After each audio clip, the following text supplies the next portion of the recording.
നമസ്കാരം. Spot live ആരംഭിക്കുകയാണ്. Spot ലൈവിൽ ആദ്യം നമ്മൾ പോകുന്നത് തിരുവനന്തപുരം മംഗലപുരത്തേക്കാണ്. അവിടെ ഭിന്നശേഷിക്കാരിയായ സ്ത്രീയുടെ കൊലപാതകത്തിൽ പ്രതി പിടിയിലായി. പോത്തൻകോട് സ്വദേശി തൗഫീഖാണ് മണിക്കൂറുകൾക്കകം പിടിയിലായത്. ഇയാൾ നിരവധി കേസിലെ പ്രതിയും സ്ഥിരം മോഷ്ടാവുമാണ്. കൊയ്ത്തൂർക്കോണം സ്വദേശി തങ്കമണിയെ ഇന്ന് രാവിലെയാണ് മരിച്ച നിലയിൽ കണ്ടെത്തിയത്. വി വിനോദ് ചേരുകയാണ്. വിനോദ്, ഇത് പ്രതിയെക്കുറിച്ച് ആദ്യഘട്ടത്തിൽ സൂചനയില്ലായിരുന്നു എന്നാണ് മനസ്സിലാക്കുന്നത്. പിന്നീട് CCTV ദൃശ്യങ്ങൾ പരിശോധിക്കുകയാണ്. എന്താണ് പോലീസിന്റെ ഈ കൊലപാതകത്തിലുള്ള കണ്ടെത്തൽ? രഞ്ജിത്ത്, മണിക്കൂറുകൾക്കുള്ളിൽ തന്നെ പ്രതിയെ കണ്ടെത്താനായി എന്നതാണ് പോലീസിനെ സംബന്ധിച്ചുള്ള നേട്ടം. ഇന്ന് പുലർച്ചെയാണ് കൊലപാതകം നടക്കുന്നത്. മംഗലപുരത്ത് കൊലപാതകം നടക്കുന്നു. കൊയ്ത്തൂർക്കോണം എന്ന സ്ഥലത്താണ് തങ്കമണി എന്ന 65-കാരി ഭിന്നശേഷിക്കാരിയാണ് രാവിലെ വീട്ടിൽ നിന്ന് പുറത്തേക്ക് പോയത്. പൂജയ്ക്കുള്ള പുഷ്പങ്ങൾ ഇറക്കുന്നതിന് വേണ്ടിയാണ്. പുലർച്ചെയാണ് ഒറ്റയ്ക്ക് താമസിക്കുന്ന വീട്ടിൽ നിന്ന് തങ്കമണി പുറത്തേക്ക് പോകുന്നത്. രാവിലെയോടുകൂടി തങ്കമണിയുടെ സഹോദരിയാണ് മൃതദേഹം കണ്ടെത്തുന്നത്. തങ്കമണിയുടെ തന്നെ സഹോദരൻ്റെ വീട് തൊട്ടടുത്തുണ്ട്. ആ വീടിന് പിറകിലെ പുരയിടത്തിലാണ് മൃതദേഹം കണ്ടെത്തിയത്. മൃതദേഹം കണ്ടെത്തുമ്പോൾ നേരത്തെ ധരിച്ചിരുന്ന ലുങ്കി അത് ശരീരത്തിൽ മൂടിയ നിലയിലായിരുന്നു. ഒപ്പം തന്നെ കമ്മലുകൾ കവർച്ച ചെയ്ത നിലയിലായിരുന്നു. തുടർന്ന് മംഗലപുരം പോലീസിനെ വിവരം അറിയിക്കുന്നു. മംഗലപുരം പോത്തൻകോട് പോലീസ് സ്റ്റേഷനുകൾ കേന്ദ്രീകരിച്ചുള്ള അന്വേഷണമാണ് നടന്നത്. ഈ സമയത്താണ് കന്റോൺമെന്റ് പോലീസിൽ നിന്ന് വിവരം ലഭിക്കുന്നത്. ഒരു ബൈക്ക് മോഷണം പോയിട്ടുള്ളതുമായി ബന്ധപ്പെട്ട വിവരം ലഭിക്കുന്നത്. ആ ബൈക്കിനെ ചുറ്റിപ്പറ്റിയുള്ള അന്വേഷണം CCTV ദൃശ്യങ്ങൾ പരിശോധിക്കുമ്പോൾ ഈ ബൈക്കിൽ തൗഫീഖ് ഈ പ്രദേശത്ത് വന്നതായി മനസ്സിലാക്കുന്നു. രാജാജി നഗറിലെ വ്യക്തിയുടെ ബൈക്കാണ് കവർച്ച ചെയ്യപ്പെട്ടത്. ഈ പരാതിയുടെ അടിസ്ഥാനത്തിൽ നടത്തിയ അന്വേഷണം. തൗഫീഖ് നേരത്തെ തന്നെ നിരവധി കേസുകളിൽ പ്രതിയാണ്. മോഷണക്കേസ് ഉൾപ്പെടെയുണ്ട്. പോക്സോ കേസിൽ പ്രതിയാണ്. കവർച്ച കേസുകൾ നിരവധി കേസുകളിൽ ഉൾപ്പെട്ടിട്ടുണ്ട്. ആ നിലയ്ക്കുള്ള അന്വേഷണമാണ്. ഈ ബൈക്ക് മോഷണം പോയതും തൗഫീഖിൻ്റെ അവിടുത്തെ സാന്നിധ്യവും ഈ സ്ഥലത്തെ കൊലപാതകവും കൂടി ചേർത്താണ് ഈ തരത്തിലുള്ള ഒരു അന്വേഷണം നടത്തുന്നത്. ഒപ്പം തന്നെ ഡോഗ് സ്ക്വാഡിൻ്റെ പ്രവർത്തനം, പോലീസ് നായ മണം പിടിച്ച് എത്തിയ സ്ഥലം, അവിടെയുള്ള CCTV ദൃശ്യങ്ങൾ പരിശോധിക്കുമ്പോൾ തൗഫീഖിന്റെ സാന്നിധ്യം കണ്ടെത്തുന്നു. തുടർന്നാണ് ഈ ബൈക്കിൽ യാത്ര ചെയ്തു വരുന്ന കൂടുതൽ ദൃശ്യങ്ങൾ ലഭിക്കുന്നത്. ആ നിലയ്ക്കാണ് പ്രതിയിലേക്ക് പോലീസ് എത്തുന്നത്. പ്രതിയെ വളരെ പെട്ടെന്ന് തന്നെ പിടികൂടുകയും ചെയ്തു. കമ്മലുകൾ ചാലയിലെ ജുവലറിയിൽ വിറ്റു എന്നാണ് തൗഫീഖ് മൊഴി നൽകിയത്. ഇതിൻ്റെ അടിസ്ഥാനത്തിൽ ചാലയിലേക്ക് പ്രതിയുമായി പോലീസ് എത്തി. ഈ കമ്മലുകൾ ജുവലറിയിൽ നിന്ന് കണ്ടെടുത്തിട്ടുണ്ട്. നിരവധി കേസുകളിൽ പ്രതിയായ തൗഫീഖ് നേരത്തെ തന്നെ തങ്കമണി ഒറ്റയ്ക്ക് താമസിക്കുന്ന വിവരം മനസ്സിലാക്കിയിരിക്കണം. അല്ലെങ്കിൽ തിരുവനന്തപുരം നഗരത്തിൽ നിന്ന് ഇത്രയും ദൂരം യാത്ര ചെയ്ത് അവിടെ എത്തുക എന്നത് ഒരു സാധ്യമുള്ള കാര്യമല്ല. അല്ലെങ്കിൽ അങ്ങനെ ഒരു ലക്ഷ്യത്തോടു കൂടി തന്നെയാണ് തൗഫീഖ് അവിടെ എത്തിയതെന്നാണ് മനസ്സിലാക്കുന്നത്. മാത്രമല്ല, ഈ യാത്രക്കിടയിൽ വിനോദ്, ഇയാള് പോക്സോ, കവർച്ച തുടങ്ങിയ നിരവധി കേസുകളിലുള്ള പ്രതി കൂടിയാണ് എന്നുള്ളതാണ്. അപ്പോൾ ഈ നേരത്തെ ക്രിമിനൽ സ്വഭാവമുള്ള ആളാണ്. കരുതിക്കൂട്ടി ഇത്തരം കൃത്യങ്ങൾ ചെയ്യാൻ താല്പര്യപ്പെടുന്ന ഒരാൾ കൂടിയാണ് ഇയാൾ. അങ്ങനെ ഇയാളുടെ ഒരു ക്രിമിനൽ പശ്ചാത്തലം കൂടി പരിശോധനാ വിധേയമാകേണ്ടതുണ്ട്. തീർച്ചയായും തൗഫീഖിൻ്റെ ഒരു ചരിത്രം പരിശോധിക്കുമ്പോൾ അങ്ങനെ തന്നെയാണ് മനസ്സിലാകുന്നത്. കാരണം പോക്സോ കേസിൽ ഉൾപ്പെടെ നേരത്തെ പ്രതിയായിട്ടുള്ള ആളാണ്, ശിക്ഷ അനുഭവിച്ചിട്ടുള്ള ആളാണ്. തങ്കമണി ഒറ്റയ്ക്ക് താമസിക്കുന്നത് മനസ്സിലാക്കി അവിടേക്ക് എത്തി എന്ന് തന്നെയാണ് പോലീസും വിലയിരുത്തുന്നത്. പക്ഷേ ഈ യാത്രക്കിടയിൽ മോഷ്ടിച്ച ബൈക്കിൻ്റെ ചെയിൻ പൊട്ടിപ്പോകുന്നുണ്ട്. അത് ഈ വീടിന് അടുത്ത് വെച്ച് തന്നെയാണ്, മംഗലപുരത്തിനടുത്താണ് ഈ ബൈക്ക് കേടാകുന്നത്. അതിനുശേഷമാണ് മറ്റൊരു ബൈക്കിൽ ലിഫ്റ്റ് ചോദിച്ച് ഈ കൊലപാതകം നടന്ന വീടിന് സമീപത്തേക്ക് എത്തുന്നത്. അതുകൊണ്ട് തന്നെ തങ്കമണി അവിടെ ഒറ്റയ്ക്ക് താമസിക്കുന്ന വിവരം തൗഫീഖിന് നേരത്തെ തന്നെ അറിയാമായിരുന്നു എന്ന് കരുതേണ്ടിയിരിക്കുന്നു. അല്ലെങ്കിൽ ഒരു മോഷണ ശ്രമം ഉള്ളിൽ വെച്ച് യാത്ര നടത്തുകയും സൗകര്യം പോലെ എവിടെയെങ്കിലും മോഷണം നടത്താമെന്ന ചിന്തയിൽ, കൊടും ക്രിമിനലാണ്, നേരത്തെ നിരവധി കേസുകളിൽ പ്രതിയായിട്ടുള്ള ആൾ ആണ്. അതുകൊണ്ട് തന്നെ എവിടെയെങ്കിലും കറങ്ങി നടന്നൊരു മോഷണം നടത്താം എന്ന ചിന്തയിലെത്തുകയും പുലർച്ചെ തങ്കമണിയെ ഒറ്റയ്ക്ക് കാണുകയും ചെയ്ത സാഹചര്യത്തിൽ ഇങ്ങനെ ഒരു കൊലപാതകവും കവർച്ചയും നടത്തി എന്ന വിലയിരുത്തലിലേക്കും പോകാം. ഏതായിരുന്നാലും പ്രതിയെ കൂടുതൽ ചോദ്യം ചെയ്യേണ്ടതുണ്ട്. ഇതിൽ നിർണായകമായത് കഴിഞ്ഞ ദിവസം രാജാജി നഗറിൽ നിന്ന് കവർച്ച ചെയ്യപ്പെട്ട ഒരു ബൈക്കുമായി ബന്ധപ്പെട്ട കാര്യമാണ്. അവിടെയാണ് ആദ്യത്തെ CCTVയിൽ ബൈക്കിൻ്റെ സാന്നിധ്യമില്ല. എന്നാൽ പോലീസ് നായ മണം പിടിച്ച് തൗഫീഖ് എത്തിയ ഈ കൊലപാതകം നടന്നതിനടുത്ത സ്ഥലത്തേക്ക് എത്തുകയും അവിടെ തൗഫീഖിൻ്റെ ദൃശ്യങ്ങൾ ലഭിക്കുകയും ചെയ്യുന്നു. തുടർന്ന് നടത്തുന്ന പരിശോധനയിലാണ് ഈ ബൈക്കിലാണ് തൗഫീഖ് അവിടെ എത്തുന്നത് എന്ന് മനസ്സിലാക്കുന്നത്. ലിഫ്റ്റ് ചോദിച്ച് എത്തുന്ന ബൈക്കിന് മുൻപ് തന്നെ ഒറ്റയ്ക്കൊരു ബൈക്കിൽ അവിടേക്ക് യാത്ര ചെയ്ത് എത്തിയ വിവരങ്ങൾ ലഭിക്കുന്നു. ഇതിൻ്റെ അടിസ്ഥാനത്തിൽ മോഷണം പോയ ബൈക്കിലാണ് തൗഫീഖ് അവിടെ എത്തിയതെന്ന കാര്യം മനസ്സിലാക്കുന്നു. തുടർന്ന് തൗഫീഖിനെ കുറിച്ചുള്ള പരിശോധനകൾ, പോത്തൻകോട് സ്വദേശിയായ തൗഫീഖ് നിരവധി കേസുകളിൽ പ്രതിയാണ് എന്ന കാര്യം പോലീസ് മനസ്സിലാക്കുന്നു. കവർച്ച കേസുകൾ, അതോടൊപ്പം തന്നെ സ്ത്രീകൾക്ക് നേരെയുള്ള അതിക്രമം, പോക്സോ കേസ്, ഇങ്ങനെ ഒട്ടനവധി കേസുകളിൽ പ്രതിയാണ് തൗഫീഖ്. ഇതിൻ്റെ അടിസ്ഥാനത്തിൽ വളരെ പെട്ടെന്ന് പരിസരത്ത് നിന്ന് തന്നെ തൗഫീഖിനെ പിടികൂടുകയും ഇപ്പോൾ ആ കമ്മൽ ചാലയിലെ ഒരു ജുവലറിയിൽ നിന്ന് ഈ മോഷണം തന്നെ ആയിരുന്നോ വിനോദ് ഇയാളുടെ ലക്ഷ്യം? കാരണം നമുക്കറിയാം ഇവർ ഒറ്റയ്ക്ക് താമസിക്കുന്ന സ്ത്രീയാണ് എന്ന് നേരത്തെ അറിഞ്ഞിരിക്കണം. വീട്ട് സഹോദരന്മാരൊക്കെ അടുത്തുണ്ടെങ്കിൽ പോലും ഒറ്റയ്ക്കായിരുന്നു താമസം. ഇവരുടെ ഒരു ഹിസ്റ്ററി അറിയണം. ഇവരുടെ പക്കൽ സ്വർണ്ണാഭരണങ്ങൾ ഉണ്ട്, കമ്മലെങ്കിലും ഉണ്ട് എന്ന് മനസ്സിലാക്കണം. മുഖത്ത് മുറിവിന്റെ പാടുകളുണ്ട് എന്നൊക്കെ വിവരങ്ങളുണ്ട്. അപ്പോൾ മോഷണം മാത്രമായിരുന്നു ലക്ഷ്യം? തീർച്ചയായും ഈ ഘട്ടത്തിൽ നമുക്കത് പറയാൻ കഴിയില്ല രഞ്ജിത്ത്. കാരണം അവിടെ ഉള്ള സാഹചര്യങ്ങൾ പരിശോധിക്കുമ്പോൾ ഒരുപക്ഷെ മോഷണ ശ്രമം മാത്രമായിരുന്നു എന്നതിൽ സംശയമുണ്ട്. ഇക്കാര്യത്തിൽ കൂടുതൽ പരിശോധനാ ഫലങ്ങൾ പുറത്തു വരേണ്ടതുണ്ട്. പോസ്റ്റ്മോർട്ടം റിപ്പോർട്ട് ഉൾപ്പെടെയുള്ള കാര്യങ്ങൾ പുറത്തു വരേണ്ടതുണ്ട്. കൂടുതൽ രാസപരിശോധനാ ഫലങ്ങൾ ഇനി ഉണ്ടാകേണ്ടതുണ്ട്. ഏതായിരുന്നാലും ഇയാളുടെ ഒരു ചരിത്രം പരിശോധിക്കുമ്പോൾ ഈ തരത്തിലുള്ള ലൈംഗിക അതിക്രമങ്ങൾ നിരവധി നടത്തിയിട്ടുള്ള ആളാണ്.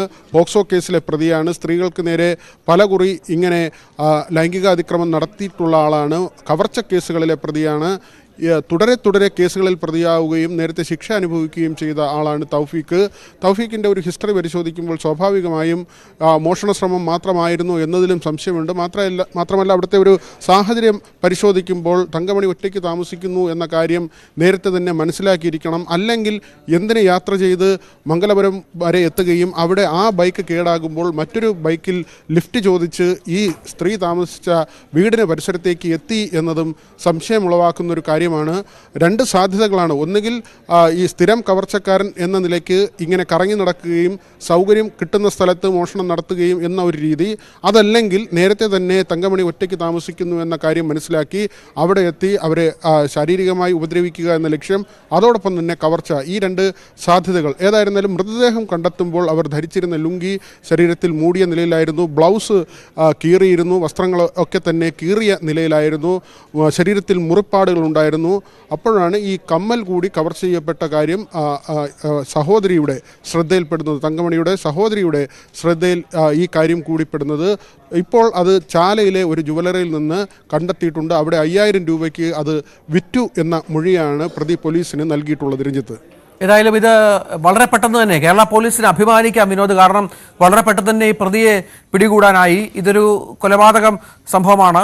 ഒരു സാധാരണക്കാരിയായ ഒരു സ്ത്രീയാണ്. അപ്പോഴും വളരെ പെട്ടെന്ന് പ്രതിയിലേക്ക് എത്താൻ സാധിച്ചു എന്നുള്ളത് പ്രധാന കാര്യമാണ്. ആ തരത്തിൽ അന്വേഷണ സംഘത്തെ അടക്കം നമുക്ക് അഭിനന്ദിക്കുകയും വേണം ഈ ഘട്ടത്തിൽ.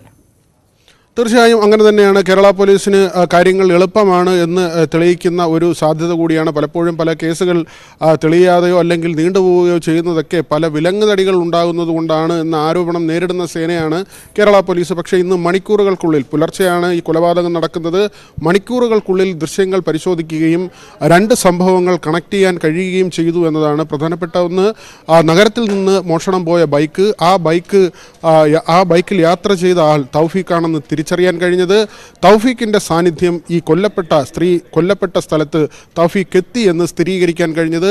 മാത്രമല്ല കൊലയാളി തൗഫീഖാണ് എന്ന് കണ്ടെത്തുന്നതിനപ്പുറത്തേക്ക് വളരെ പെട്ടെന്ന് തൗഫീഖിനെ പിടികൂടാനായത്. കാരണം സ്ഥിരം കുറ്റവാളിയാണ്. ഇത്തരം കുറ്റവാളികൾ കുറ്റകൃത്യം നടത്തിക്കഴിഞ്ഞാൽ അവർ ആ സ്ഥലത്ത് നിന്ന് എത്രയും പെട്ടെന്ന് സ്ഥലം വിടുക എന്നതായിരിക്കും അവരുടെ ഒരു രീതി. പക്ഷേ തൗഫീഖ് അങ്ങനെ മുങ്ങുന്നതിന് മുമ്പ് തൗഫീഖിനെ പിടികൂടാൻ കഴിഞ്ഞു എന്നത് തന്നെയാണ് പ്രധാനപ്പെട്ട കാര്യം. പെട്ടെന്നൊരു പ്രകോപനത്തിൽ ചെയ്യുന്ന ഒരു കുറ്റകൃത്യമല്ല, മറിച്ച് സ്ഥിരം കുറ്റവാളികളാണ്. അതുകൊണ്ട് തന്നെ കുറ്റകൃത്യം നടത്തി സ്വർണവുമായി മുങ്ങുക, ചാല വരെ വരുന്ന ഒരു സാഹചര്യമുണ്ട്. ആ കമ്മലുകളുമായി ചാലയിലെത്തി 5000 രൂപയ്ക്ക് അത് വിറ്റു. അത് കഴിഞ്ഞിട്ട് സ്വാഭാവികമായും ഇങ്ങനെയുള്ള പ്രതികളാണെങ്കിൽ അവർ സ്ഥലം വിടുകയാണ് പതിവ്. പക്ഷേ അങ്ങനെ സ്ഥലം വിട്ട് പോകുന്നതിന് മുൻപ് തന്നെ പിടികൂടാനായി എന്നത് പോലീസിന്റെ നേട്ടമായി മാറുകയും ചെയ്തിട്ടുണ്ട്. തീർച്ചയായും അങ്ങനെ പോലീസിനെ അഭിനന്ദിക്കണം. ഒപ്പം ഈ പ്രതിയെ വളരെ കൃത്യമായി തന്നെ പിടിക്കാനായി പോലീസിന് സാധിച്ചു എന്നതും വളരെ പ്രധാനപ്പെട്ടതാണ്. BV വിനോദാണ് വിവരങ്ങൾ പങ്കുവെച്ചുകൊണ്ടിരുന്നത്. മംഗലപുരത്തെ ഭിന്നശേഷിക്കാരുടെ കൊലപാതകത്തിലാണ് ഇപ്പോൾ ഈ അറസ്റ്റ് സംഭവിച്ചിരിക്കുന്നത്. നടിയെ ആക്രമിച്ച കേസിൽ നീതി തേടി രാഷ്ട്രപതിക്ക് അതിജീവിതയുടെ കത്ത്. മെമ്മറി കാർഡ് ചട്ടവിരുദ്ധമായി പരിശോധിച്ചതിൽ ഇടപെടണമെന്നാണ് ആവശ്യം. ഹൈക്കോടതിക്കും സുപ്രീം കോടതിക്കും പരാതി നൽകിയിട്ടും നടപടിയില്ലെന്ന് കത്തിൽ പറയുന്നു. അതേസമയം കേസിൽ നാളെ അന്തിമവാദം തുടങ്ങും.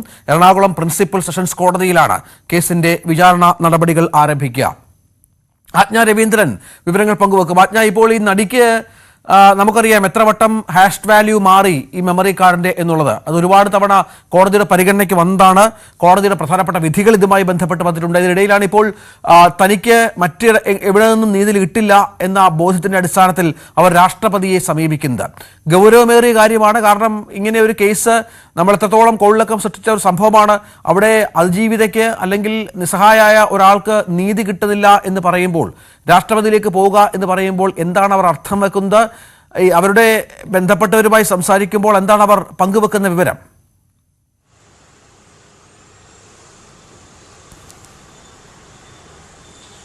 രഞ്ജിത്ത്, നമുക്കറിയാം 3 തവണയാണ് ഈ മെമ്മറി കാർഡ് ടാമ്പർ ചെയ്തു എന്ന് എറണാകുളം പ്രിൻസിപ്പൽ സെഷൻസ് കോടതി കണ്ടെത്തിയിരുന്നത്. അതിജീവിത ഈ കേസുമായി ബന്ധപ്പെട്ട് എറണാകുളം പ്രിൻസിപ്പൽ സെഷൻസ് കോടതി ജസ്റ്റിസ് ഹണിയം വർഗീസിന്റെ നേതൃത്വത്തിലുള്ള സംഘമാണ്, ഹണിയം വർഗീസാണ് ഈ കേസുമായി ബന്ധപ്പെട്ട അന്വേഷണം നടത്തിയതും അതിന്റെ 3 തവണ ഈ പറഞ്ഞതുപോലെ ഇതിന്റെ ഹാഷ് വാല്യൂ മാറി എന്ന് കണ്ടെത്തിയതും. ഇതിൽ ഒരു തവണ അങ്കമാലി മജിസ്ട്രേറ്റ് ലീന റഷീദ് അവരുടെ കൈപ്പക്കലായിരുന്ന സമയത്ത് ആ മെമ്മറി കാർഡ് പരിശോധിച്ചു എന്ന് കണ്ടെത്തിയിട്ടുണ്ട്. മറ്റൊന്ന് ശിർസദാർ താജുദ്ദീനാണ്. അയാളുടെ വിവോ ഫോണിലാണ് ഈ കോടതിയിൽ ഈ ദൃശ്യങ്ങൾ കാണാൻ വേണ്ടി മെമ്മറി കാർഡ് ഉപയോഗിച്ചതെന്നാണ് പറയപ്പെടുന്നത്. പിന്നീട് ഈ കേസ് അന്വേഷണവുമായി ബന്ധപ്പെട്ട് വിവോ ഫോണിനെ പറ്റിയുള്ള ഡീറ്റെയിൽസ് ചോദിച്ചപ്പോൾ അത് നഷ്ടപ്പെട്ടു പോയി എന്ന മറുപടിയായിരുന്നു അന്ന് താജുദ്ദീൻ നൽകിയത്. മറ്റൊരു ഒന്ന് ഹൈക്കോടതി അസിസ്റ്റന്റ് മുൻസിഫ് കോർട്ടിലെ തന്നെ കോടതി അസിസ്റ്റന്റ് ആയിരുന്നു ഇതുമായി ബന്ധപ്പെട്ട മെമ്മറി കാർഡ് പരിശോധിച്ചതെന്നാണ് വ്യക്തമായത്. ഈ 3 തവണ ഇതിന്റെ ഹാഷ് വാല്യൂ മാറുന്ന സാഹചര്യത്തിലും അല്ലെങ്കിൽ 3 തവണ മെമ്മറി കാർഡ് ടാമ്പർ ചെയ്തു എന്ന് കണ്ടെത്തിയിട്ടും ഇതിന്മേലുള്ള പരാതിയിന്മേൽ നടപടിയെടുക്കാൻ, പ്രത്യേകിച്ചും കോടതിയുടെ മേലിൽ തെളിവായിരിക്കുന്ന ഒരു മെമ്മറി കാർഡ് എന്നുള്ളതല്ല അതിലെ പ്രശ്നം. അതിൽ ഈ കേസുമായി ബന്ധപ്പെട്ടിട്ടുള്ള പ്രധാനപ്പെട്ട എവിഡൻസ് ആണ് സൂക്ഷിച്ചിരുന്നത്. അതും ഒരു സ്ത്രീ ആക്രമിക്കപ്പെട്ട എന്നുള്ള തരത്തിലേക്കുള്ള അതിന്റെ ദൃശ്യങ്ങൾ അടങ്ങിയ മെമ്മറി കാർഡ് എന്ന് പറയുമ്പോൾ അത് പരിശോധിക്കാനുണ്ടായ ഒരു സാഹചര്യം എന്താണ്, അതല്ലെങ്കിൽ അങ്കമാലി മജിസ്ട്രേറ്റ് ഈ മെമ്മറി കാർഡ് ടാമ്പർ ചെയ്യാനുണ്ടായ സാഹചര്യം എന്താണ്, അതല്ലെങ്കിൽ ഈ 2 കോടതി ഉദ്യോഗസ്ഥരും ഇതുമായി ബന്ധപ്പെട്ട ഏത് സാഹചര്യത്തിലാണ് ഇത് പരിശോധിച്ചത് എന്നുള്ള കാര്യം കോടതി പരിശോധിച്ചില്ല എന്ന് കാണിച്ച് നേരത്തെ തന്നെ നടി തന്നെ ഈ കേസുമായി ബന്ധപ്പെട്ട് എറണാകുളം പ്രിൻസിപ്പൽ സെഷൻസ് കോടതി ജഡ്ജ് ഹണിയം വർഗീസിന്റെ അന്വേഷണത്തിൽ തൃപ്തിയില്ല എന്ന് കാട്ടി ഹൈക്കോടതിക്ക് മുൻപാകെ നേരത്തെ തന്നെ ഹർജി സമർപ്പിച്ചിട്ടുണ്ടായിരുന്നു. ഈ ഹർജിയിൽ, അതായത് ഈ മൂന്ന് തവണ പരിശോധിച്ചപ്പോഴും ഇതിൽ നടപടി ഉണ്ടായിട്ടില്ല എന്നുള്ള ഹർജിയിന്മേൽ ഹൈക്കോടതി നടപടിയെടുത്തില്ല. തുടർന്നാണ് നടി സുപ്രീം കോടതിയെ സമീപിക്കുന്നത്. സുപ്രീം കോടതിയെ സമീപിച്ചിട്ടും ഈ കാര്യത്തിൽ നടപടി ഉണ്ടായിട്ടില്ല. അതുകൊണ്ട് തന്നെയാണ് രാഷ്ട്രപതിക്ക് ഇതുമായി ബന്ധപ്പെട്ട കത്തയച്ചിരിക്കുന്നത്. അതായത് നിയമപരമായി ഇതിനെ എല്ലാ അതോറിറ്റികളെയും സമീപിച്ചിട്ടും അതിന് നടപടി ഉണ്ടായിട്ടില്ല. അതുകൊണ്ട് ജുഡീഷ്യറിക്ക് മേൽ ഭരണതലത്തിൽ തന്നെ ഇതിന് കൃത്യമായ നടപടി ഉണ്ടാകണം എന്നാവശ്യപ്പെട്ടുകൊണ്ടാണ് നടി രാഷ്ട്രപതിക്ക് കത്തയച്ചിരിക്കുന്നത്. എന്തായാലും നമുക്ക് ഇത് വളരെയേറെ ചർച്ച ചെയ്യപ്പെട്ടൊരു വിഷയമാണ് രഞ്ജിത്ത്. കാരണം ഈ ഒരു കേസുമായി ബന്ധപ്പെട്ട എനിക്ക് തോന്നുന്നു 2018 മാർച്ച് 8-നാണ് ഈ കേസ് ആരംഭിക്കുന്നത്. അതേ തുടർന്ന് ഇങ്ങോട്ട് ഈ മെമ്മറി കാർഡുമായി ബന്ധപ്പെട്ടുള്ള വിവാദങ്ങൾ വളരെ കാലം ചർച്ച ചെയ്തതാണ്. പ്രത്യേകിച്ചും കോടതിയുടെ, അതായത് ജുഡീഷ്യറിയുടെ മേൽനോട്ടത്തിലിരിക്കുന്ന ഒരു സാഹചര്യത്തിൽ ഇത്തരത്തിൽ അത് മിസ്യൂസ് ചെയ്യപ്പെട്ടു എന്ന് പറയുന്നതായിരുന്നു ഇവിടുത്തെ പ്രശ്നം. അതിൽ എന്ത് നടപടിയെടുത്തത് എന്ന് തന്നെയായിരുന്നു അതിജീവിത കോടതിയിൽ ആരാഞ്ഞത്. പക്ഷേ അതുമായി ബന്ധപ്പെട്ട് ഇത് കണ്ടെത്തി എന്നുള്ളതല്ലാതെ, ഇത് 3 തവണ ടാമ്പർ ചെയ്തൊന്ന് കണ്ടെത്തി എന്നുള്ളതല്ലാതെ ഇതുമായി ബന്ധപ്പെട്ടവർക്കെതിരെ നടപടിയെടുക്കുകയോ ഏത് സാഹചര്യത്തിലാണ് ഇത് പരിശോധിക്കപ്പെടേണ്ടി വന്നതെന്നുള്ള കാര്യത്തിൽ വ്യക്തത ഉണ്ടാവുകയോ ചെയ്തിട്ടില്ല എന്നുള്ള പരാതിയും നിലനിൽക്കുന്നുണ്ട്. രഞ്ജിത്ത്, ഒപ്പം നേരത്തെ ഞാൻ പറഞ്ഞത് 2018-ലുണ്ടായ ഒരു സംഭവമാണ്.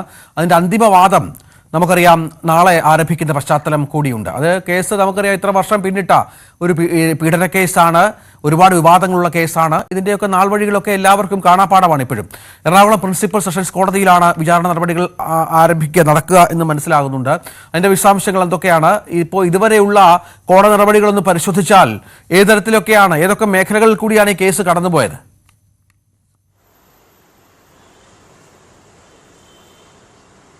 രഞ്ജിത്ത് ചോദിച്ചത് ഒരു സുപ്രധാന ചോദ്യമാണ്. കാരണം 2018 മാർച്ച് 8-ന് ഈ കേസ് കോടതിയിൽ രജിസ്റ്റർ ചെയ്യുമ്പോൾ അതിന്റെ വാദം തുടരുന്ന സാഹചര്യത്തിൽ പലവിധ, അതായത് സിനിമാ മേഖലയിലെ തന്നെ നമുക്കറിയാം ഹേമ കമ്മിറ്റി റിപ്പോർട്ടുമായി ബന്ധപ്പെട്ടിട്ടുള്ള തുടക്കം കുറിക്കുന്നത് നടിയെ ആക്രമിച്ച കേസുമായി ബന്ധപ്പെട്ടാണ്. കാരണം സിനിമാ മേഖലയിലെ ഒരു സ്ത്രീക്ക് ഇത്ര രൂക്ഷമായ ഒരു പ്രശ്നം നേരിടേണ്ടി വന്നപ്പോൾ ഇവിടെ എന്ത് സംവിധാനമുണ്ടായി എന്നുള്ള ചോദ്യം ഉയർന്നതോടുകൂടിയാണ് WCC ഇതുമായി ബന്ധപ്പെട്ട, അല്ലെങ്കിൽ സിനിമാ മേഖലയിലെ സ്ത്രീകൾ സംഘടിച്ച് ഇതുമായി ബന്ധപ്പെട്ടുള്ള ചോദ്യങ്ങൾ മുന്നോട്ട് ഉയർത്തുന്നത്. അതിനുശേഷമായിരുന്നു സർക്കാർ ജസ്റ്റിസ് ഹേമ അധ്യക്ഷയായി കമ്മിറ്റി, 3-അംഗ കമ്മിറ്റി രൂപീകരിക്കുന്നത്. തുടർന്നാണ് ഈ ഹേമ കമ്മിറ്റിക്ക് മുൻപാകെ തങ്ങൾ അനുഭവിച്ചിട്ടുള്ള ദുരന്തപൂർണമായിട്ടുള്ള, അതായത് തൊഴിൽ നേടണമെങ്കിൽ തങ്ങൾ അനുഭവിക്കേണ്ടി വന്നിട്ടുള്ള തൊഴിൽപരമായും ലൈംഗികപരമായും ഉണ്ടായിട്ടുള്ള അതിക്രമങ്ങളെ പറ്റി സ്ത്രീകൾ ഈ കമ്മിറ്റിക്ക് മുൻപാകെ മൊഴി നൽകുന്നത്. തുടർന്നാണ് ഇന്ന് നമ്മൾ ഇപ്പോൾ എത്തി നിൽക്കുന്ന ഹേമ കമ്മിറ്റി റിപ്പോർട്ടുമായി ബന്ധപ്പെട്ടുള്ള എല്ലാ കേസുകളും, ഈ 26 കേസുകൾ FIRകൾ രജിസ്റ്റർ ചെയ്തിട്ടുണ്ട്. എന്നിരുന്നാലും അതിൽ 18 എണ്ണത്തിലും നടപടി ഉണ്ടാകുമെന്ന് തന്നെയാണ് മനസ്സിലാക്കാൻ കഴിയുന്നത്. ആ ഒരു സിറ്റുവേഷനിൽ വരെ എത്തിച്ചത് നടിയെ ആക്രമിച്ച കേസുമായി ബന്ധപ്പെട്ടാണ്. ഇതിന്റെ അന്തിമവാദമാണ് നാളെ തുടങ്ങുന്നത്. അതായത് 2 ആഴ്ചത്തെ സമയം വേണമെന്ന് തന്നെ പ്രോസിക്യൂഷൻ കോടതിയിൽ വാദിക്കുമെന്നാണ് അറിയുന്നത്. എന്നിരുന്നാലും 1 മാസത്തിനുള്ളിൽ ഇക്കാര്യത്തിൽ, അതായത് ഇതിനുശേഷം വിധിയാണ്, ഈ കേസിന്റെ വിധിയാണ് ഉണ്ടാവുക. എറണാകുളം പ്രിൻസിപ്പൽ സെഷൻസ് കോടതിയിൽ തന്നെയാണ് ഈ കേസ് പുരോഗമിക്കുന്നത്. എറണാകുളം പ്രിൻസിപ്പൽ സെഷൻസ് കോടതി തന്നെയാണ് അന്തിമവാദം കേൾക്കുന്നതും. എന്തായാലും ഈ കേസുമായി ബന്ധപ്പെട്ടുള്ള തുടർ നടപടികൾ എന്തെന്ന് ഏതാണ്ട് 1 മാസത്തിനുള്ളിൽ അറിയാൻ കഴിയുമെന്നാണ് നമുക്ക് മനസ്സിലാക്കാൻ കഴിയുന്നത്. കാരണം ഒരു സ്ത്രീ നീതി തേടിയുള്ള അവരുടെ പോരാട്ടത്തിൽ അവളോടൊപ്പം നിന്ന ആളുകൾ, അവളോടൊപ്പം അവളുടെ തൊഴിൽ മേഖലയിൽ നിന്ന് ആളുകൾ, ഇതൊക്കെ വ്യക്തമാകുന്ന, വെളിവാകുന്ന, അതല്ലെങ്കിൽ അവരുടെ ഒരു ബോൾഡ്നെസ് വ്യക്തമാകുന്ന ഒരു കേസ് കൂടിയായിരുന്നു ഇക്കാര്യത്തിൽ കണ്ടത്. പ്രത്യേകിച്ചും സിനിമാ മേഖലയിലെ സ്ത്രീകൾ ഈ കേസ് ശേഷം, ഹേമ കമ്മിറ്റി വന്നതിന് ശേഷം മുന്നോട്ട് ശക്തമായി തങ്ങൾക്ക് ഇത്തരത്തിലുള്ള ദുരനുഭവങ്ങൾ ഉണ്ട് എന്ന് വ്യക്തമാക്കിക്കൊണ്ട് വന്നിട്ടുള്ള സ്ത്രീകൾ, ഇവരുടെയൊക്കെ ബോൾഡ്നെസ് നമ്മൾ കണ്ടതാണ്. ഈ ഒരു സാഹചര്യത്തിലേക്ക് സിനിമാ മേഖലയെ നയിച്ചത് തന്നെ ഈ നടിയെ ആക്രമിച്ച കേസുമായി ബന്ധപ്പെട്ടുള്ള നടപടികളും അല്ലെങ്കിൽ തുടർ ചിന്തകളാണ്. ഇതുമായി ബന്ധപ്പെട്ട് എന്താണ്, അതായത് ഒരു ഇന്റേണൽ കമ്മിറ്റി പോലും ഇല്ലാതെ ഒരു സിനിമ തുടങ്ങുന്നത് എങ്ങനെയാണ് എന്ന് പോലും ഉള്ള ചോദ്യം ഉയർന്നത് അത്തരത്തിലാണ്. അതിനുശേഷം നാടകരംഗത്തായാലും സംഗീത രംഗത്തായാലും ടെലിവിഷൻ രംഗത്തായാലും ഫാഷൻ രംഗത്തായാലും ഒക്കെ ഇതുമായി ബന്ധപ്പെട്ട ഇന്റേണൽ കമ്മിറ്റികൾ വേണം. അതല്ലെങ്കിൽ ഇതുമായി ബന്ധപ്പെട്ടുള്ള സ്ത്രീകൾ സുരക്ഷിതരാണോ എന്നുള്ള ചോദ്യം ഉയർത്തിക്കൊണ്ട് തന്നെ ഹൈക്കോടതി ഇതുമായി ബന്ധപ്പെട്ട് ഇടപെട്ടിട്ടുണ്ട്. അക്കാര്യത്തിൽ ഹൈക്കോടതി നേരിട്ട് ഇടപെടുകയും ഈ ഹേമ കമ്മിറ്റി റിപ്പോർട്ട് അട്ടിമറിക്കേണ്ട സാഹചര്യത്തെ പോലും പൂർണ്ണമായും തള്ളിക്കളഞ്ഞുകൊണ്ട് ഹൈക്കോടതി ഈ കേസിൽ ഇടപെടുകയും ചെയ്തതും ഒക്കെ അതിൻ്റെ ഒക്കെ തുടക്കം നടിയെ ആക്രമിച്ച കേസിൽ, ഈ കേസിന്റെ അല്ലെങ്കിൽ ഈ കേസിലെ പ്രധാനപ്പെട്ട സാക്ഷിയായിട്ടുള്ള നടി തന്നെയാണ് ഇതിനെല്ലാം തുടക്കം വെച്ചത് എന്നുള്ള കാര്യവും ശ്രദ്ധേയമാണ്. എന്തായാലും കേസിന്റെ അന്തിമവാദം നാളെ തുടങ്ങുകയാണ്. 1 മാസത്തിനുള്ളിൽ കേസ് അന്തിമ വിധിയാകുമെന്നാണ് മനസ്സിലാക്കാൻ കഴിയുന്നത്. 2018 മാർച്ച് 8-നാണ് ഈ കേസിന്റെ വാദം തുടങ്ങുന്നത്. നമുക്കറിയാം പൾസർ സുനി ഈ കേസിലെ 1-ാം പ്രതിയാണ്. പൾസർ സുനിക്ക് പോലും ഇതുമായി ബന്ധപ്പെട്ട് ജാമ്യം ലഭിക്കുന്ന ഒരു സാഹചര്യത്തിൽ, അതായത് ഇദ്ദേഹത്തിന്റെ കുടുംബവുമായി ബന്ധപ്പെട്ടുള്ള ഒരു ചടങ്ങിന് മാത്രം 10 ദിവസത്തെ ഇടക്കാല ജാമ്യമാണ് കോടതി അന്ന് അനുവദിച്ചത്. ജാമ്യവുമായി ബന്ധപ്പെട്ടുള്ള സാഹചര്യത്തിൽ പോലും 7.5 വർഷമെടുത്തുവെന്നും എങ്ങനെയാണ് ഇങ്ങനെ നീതി നിഷേധിക്കുന്നത് കോടതി ചോദിക്കുന്ന സാഹചര്യമുണ്ടായി. ഇത്തരത്തിൽ നിരവധി വാദപ്രതിവാദങ്ങൾ നടന്ന ഒരു കേസ് കൂടിയാണ് ഈ അന്തിമവാദത്തിലേക്ക് നാളെ കടക്കുന്നത്. രഞ്ജിത്ത്, തീർച്ചയായും അതാണ് സാഹചര്യം. ഏതായാലും നടി, ആക്രമിക്കപ്പെട്ട നടി, അവർ രാഷ്ട്രപതിയെ സമീപിച്ചു എന്നുള്ളത് വളരെ പ്രധാനപ്പെട്ട ഒരു കാര്യമാണ് ഈ കേസുമായി ബന്ധപ്പെട്ട്. മറ്റൊന്ന്, ഈ കേസിന്റെ അന്തിമവാദം നാളെ ആരംഭിക്കുമെന്ന് പറയുമ്പോൾ അത് കേരളം കാത്തിരിക്കുന്ന നിർണായകമായ ഒരു വാദമാണ്. അത് വളരെ പ്രധാനപ്പെട്ട ഒന്നാണ്. അത് ഏത് തരത്തിലാണ് ഈ പ്രതികൾ ആയവർക്ക് ശിക്ഷ ലഭിക്കുക എന്നത് കാത്തിരുന്ന് കാണേണ്ടി വരും. ഏതായാലും നിർണായകമായ കോടതി വാദങ്ങളാകും ഇതുമായി ബന്ധപ്പെട്ട് ഇനി ഉണ്ടാവുക. ആജ്ഞാ രവീന്ദ്രനാണ് വിവരങ്ങൾ പങ്കുവച്ചത്. നമുക്ക് കൂടുതൽ വാർത്തകളുമായി തിരിച്ചെത്താം ഇടവേളയ്ക്ക് ശേഷം.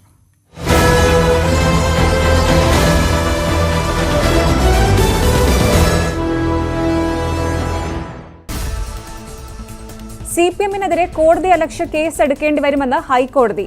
തിരുവനന്തപുരത്ത് വഴി തടഞ്ഞ് സമ്മേളന പന്തൽ ഒരുക്കിയതിൽ പരാമർശം. ആരെല്ലാമാണ് പ്രതികളെന്ന് നാളെ അറിയിക്കണം. കാൽനടക്കാർ റോഡിലൂടെ നടക്കേണ്ട അവസ്ഥയാണെന്നും കോടതി. വഴി തടഞ്ഞ് പന്തലിട്ടത് വഞ്ചിയൂരിൽ. തെറ്റുപറ്റിയെന്ന് സമ്മതിച്ച് CPM ജില്ലാ സെക്രട്ടറി വി ജോയും area secretary Vanchiyoor ബാബുവും.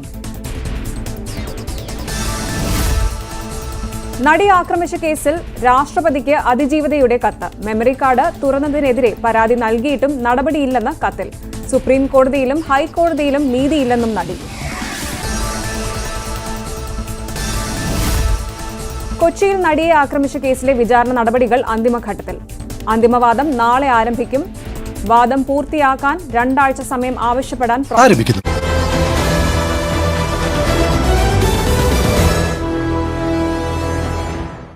Spot live ഇനി പോകുന്നത് കാസർഗോട്ടേക്കാണ്. കാസർഗോഡ് പൂച്ചക്കാട്ടെ പ്രവാസി അബ്ദുൾ ഗഫൂർ MC അബ്ദുൾ ഗഫൂർ ഹാജി കൊലപാതക കേസിൽ 26 പവൻ സ്വർണം കൂടി കണ്ടെടുത്ത് പോലീസ്.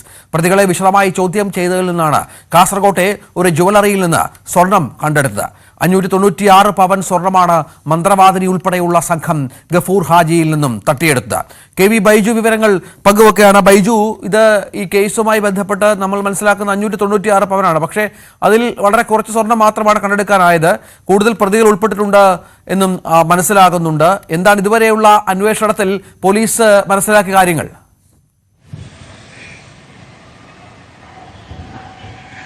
രഞ്ജിത്ത്, ഈ കസ്റ്റഡിയിലുള്ള പ്രതികളെ ഇത്തരത്തിൽ ചോദ്യം ചെയ്തതോടുകൂടിയാണ് ഇപ്പോൾ 26 പവൻ സ്വർണം കൂടി ഇപ്പോൾ കണ്ടെടുക്കാൻ സാധിച്ചത്. അതായത് ഈ പ്രതികൾ അറസ്റ്റായ ആ സമയത്ത് 29 പവൻ കണ്ടെത്താൻ സാധിച്ചിരുന്നു. കാസർകോട്ടെ ജ്വല്ലറിയിൽ ഈ ഷമീമ എന്ന് പറയുന്ന ഈ ജിന്നുമ്മ എന്നറിയപ്പെടുന്ന ഷമീമയും ഭർത്താവുമാണ് ഈ സ്വർണം അവിടെ വിൽപ്പന നടത്തിയത്. അത്തരത്തിൽ 55 പവൻ സ്വർണം ഇപ്പോൾ പോലീസിന് കണ്ടെടുക്കാൻ സാധിച്ചിട്ടുണ്ട്. എന്തായാലും ഈ കൊലപാതക കേസിൽ ഏറ്റവും നിർണായകമായതും ഈ സ്വർണം വീട്ടിൽ നിന്നും കാണാതായത് തന്നെയാണ്.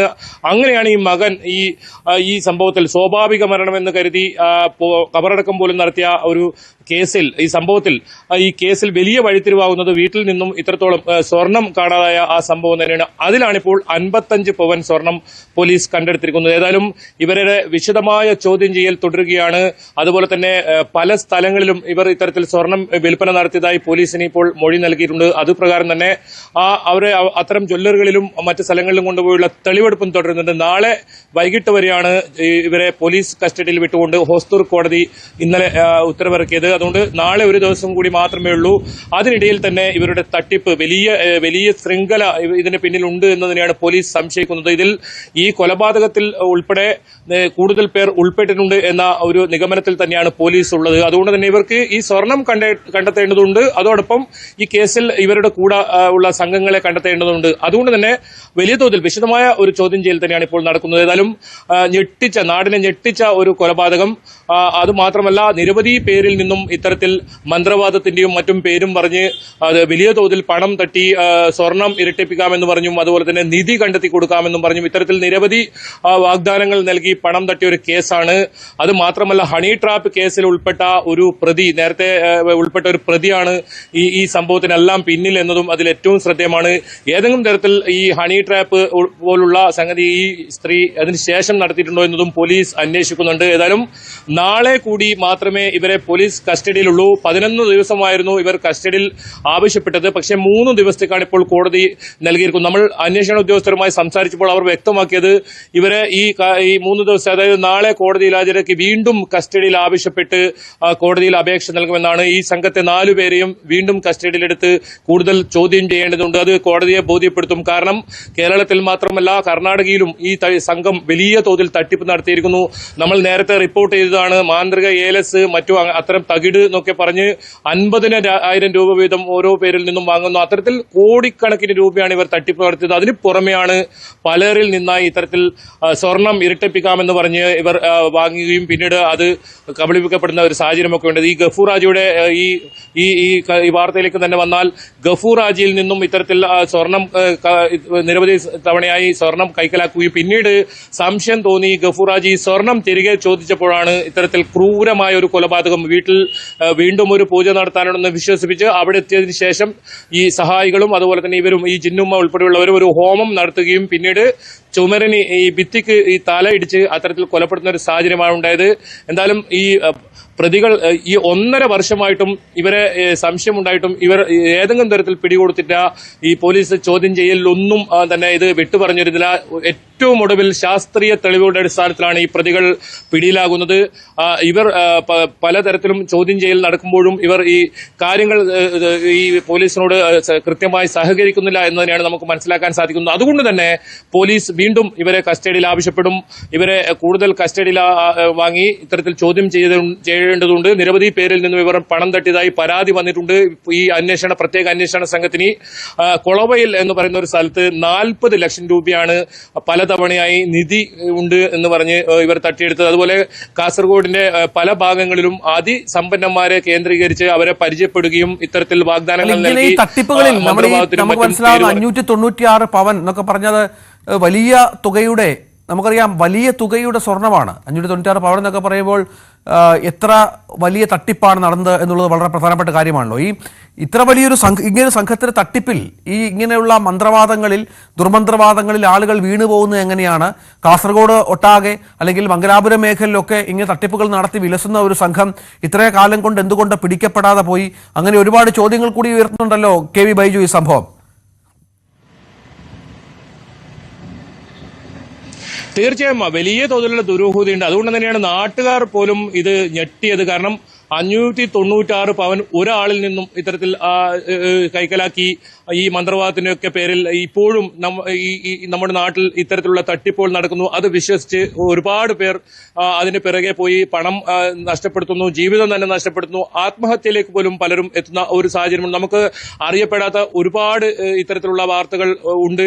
ഈ കേസിൽ തന്നെ മകൻ സംശയം തോന്നിയതിനെ തുടർന്ന് ബേക്കൽ പോലീസിൽ പരാതി നൽകുകയും പിന്നീട് 1.5 വർഷത്തിന് ശേഷം, അതായത് പ്രത്യേക അന്വേഷണ സംഘത്തെ രൂപീകരിക്കുകയും ആ അന്വേഷണ സംഘം വളരെ രഹസ്യമായി നടത്തിയ നീക്കത്തിലൂടെയാണ് ഈ സംഘം പിടിയിലാകുന്നത്. അതിലും ഈ പ്രത്യേകിച്ച് ഇവരുടെ ബാങ്ക് അക്കൗണ്ടുകളിലൊക്കെ വലിയ തോതിൽ പണം വരുന്ന ഒരു സാഹചര്യം, ഇവരുടെ സഹായികളുടെ വലിയ വായ്പകളൊക്കെ ഒറ്റയടിക്ക് അടച്ചു തീർക്കുന്ന ഒരു സാഹചര്യം, ഇതൊക്കെ പോലീസ് കൃത്യമായി എടുക്കുകയും പിന്നീട് ശാസ്ത്രീയമായ തെളിവുകളുടെ അടിസ്ഥാനത്തിൽ ഇവരെ ചോദ്യം ചെയ്തതിലാണ് ഏറ്റവും ഒടുവിലായി ഈ സംഘം പിടിയിലാകുന്നത്.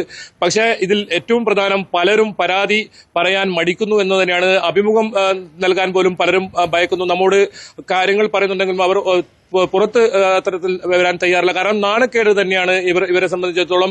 കാരണം ഇപ്പോൾ രഞ്ജിത്ത് സൂചിപ്പിച്ചത് പോലെ തന്നെ ഇത്തരം തട്ടിപ്പുകളിൽ ഇപ്പോഴും ആളുകൾ ഈ പണം ഇരട്ടിപ്പിക്കാമെന്നും നിധിയൊക്കെ പറഞ്ഞ് ഇപ്പോഴും ഇത്തരം തട്ടിപ്പുകളിൽ പെടുന്നു. അത് ഏതായാലും ഇവർ കബളിക്കപ്പെട്ടു എന്നറിഞ്ഞപ്പോൾ ഇനി പുറത്ത് പറയാൻ തയ്യാറല്ല. അതുമാത്രമല്ല, നേരത്തെ സൂചിപ്പിച്ചതുപോലെ തന്നെ വലിയ സമ്പത്തുള്ളവരെ കേന്ദ്രീകരിച്ച് നടത്തുന്നതുകൊണ്ട് തന്നെ അവർ ആ പണം പോട്ടെ എന്ന് വെക്കുന്ന ഒരു സാഹചര്യം ഉണ്ടായി.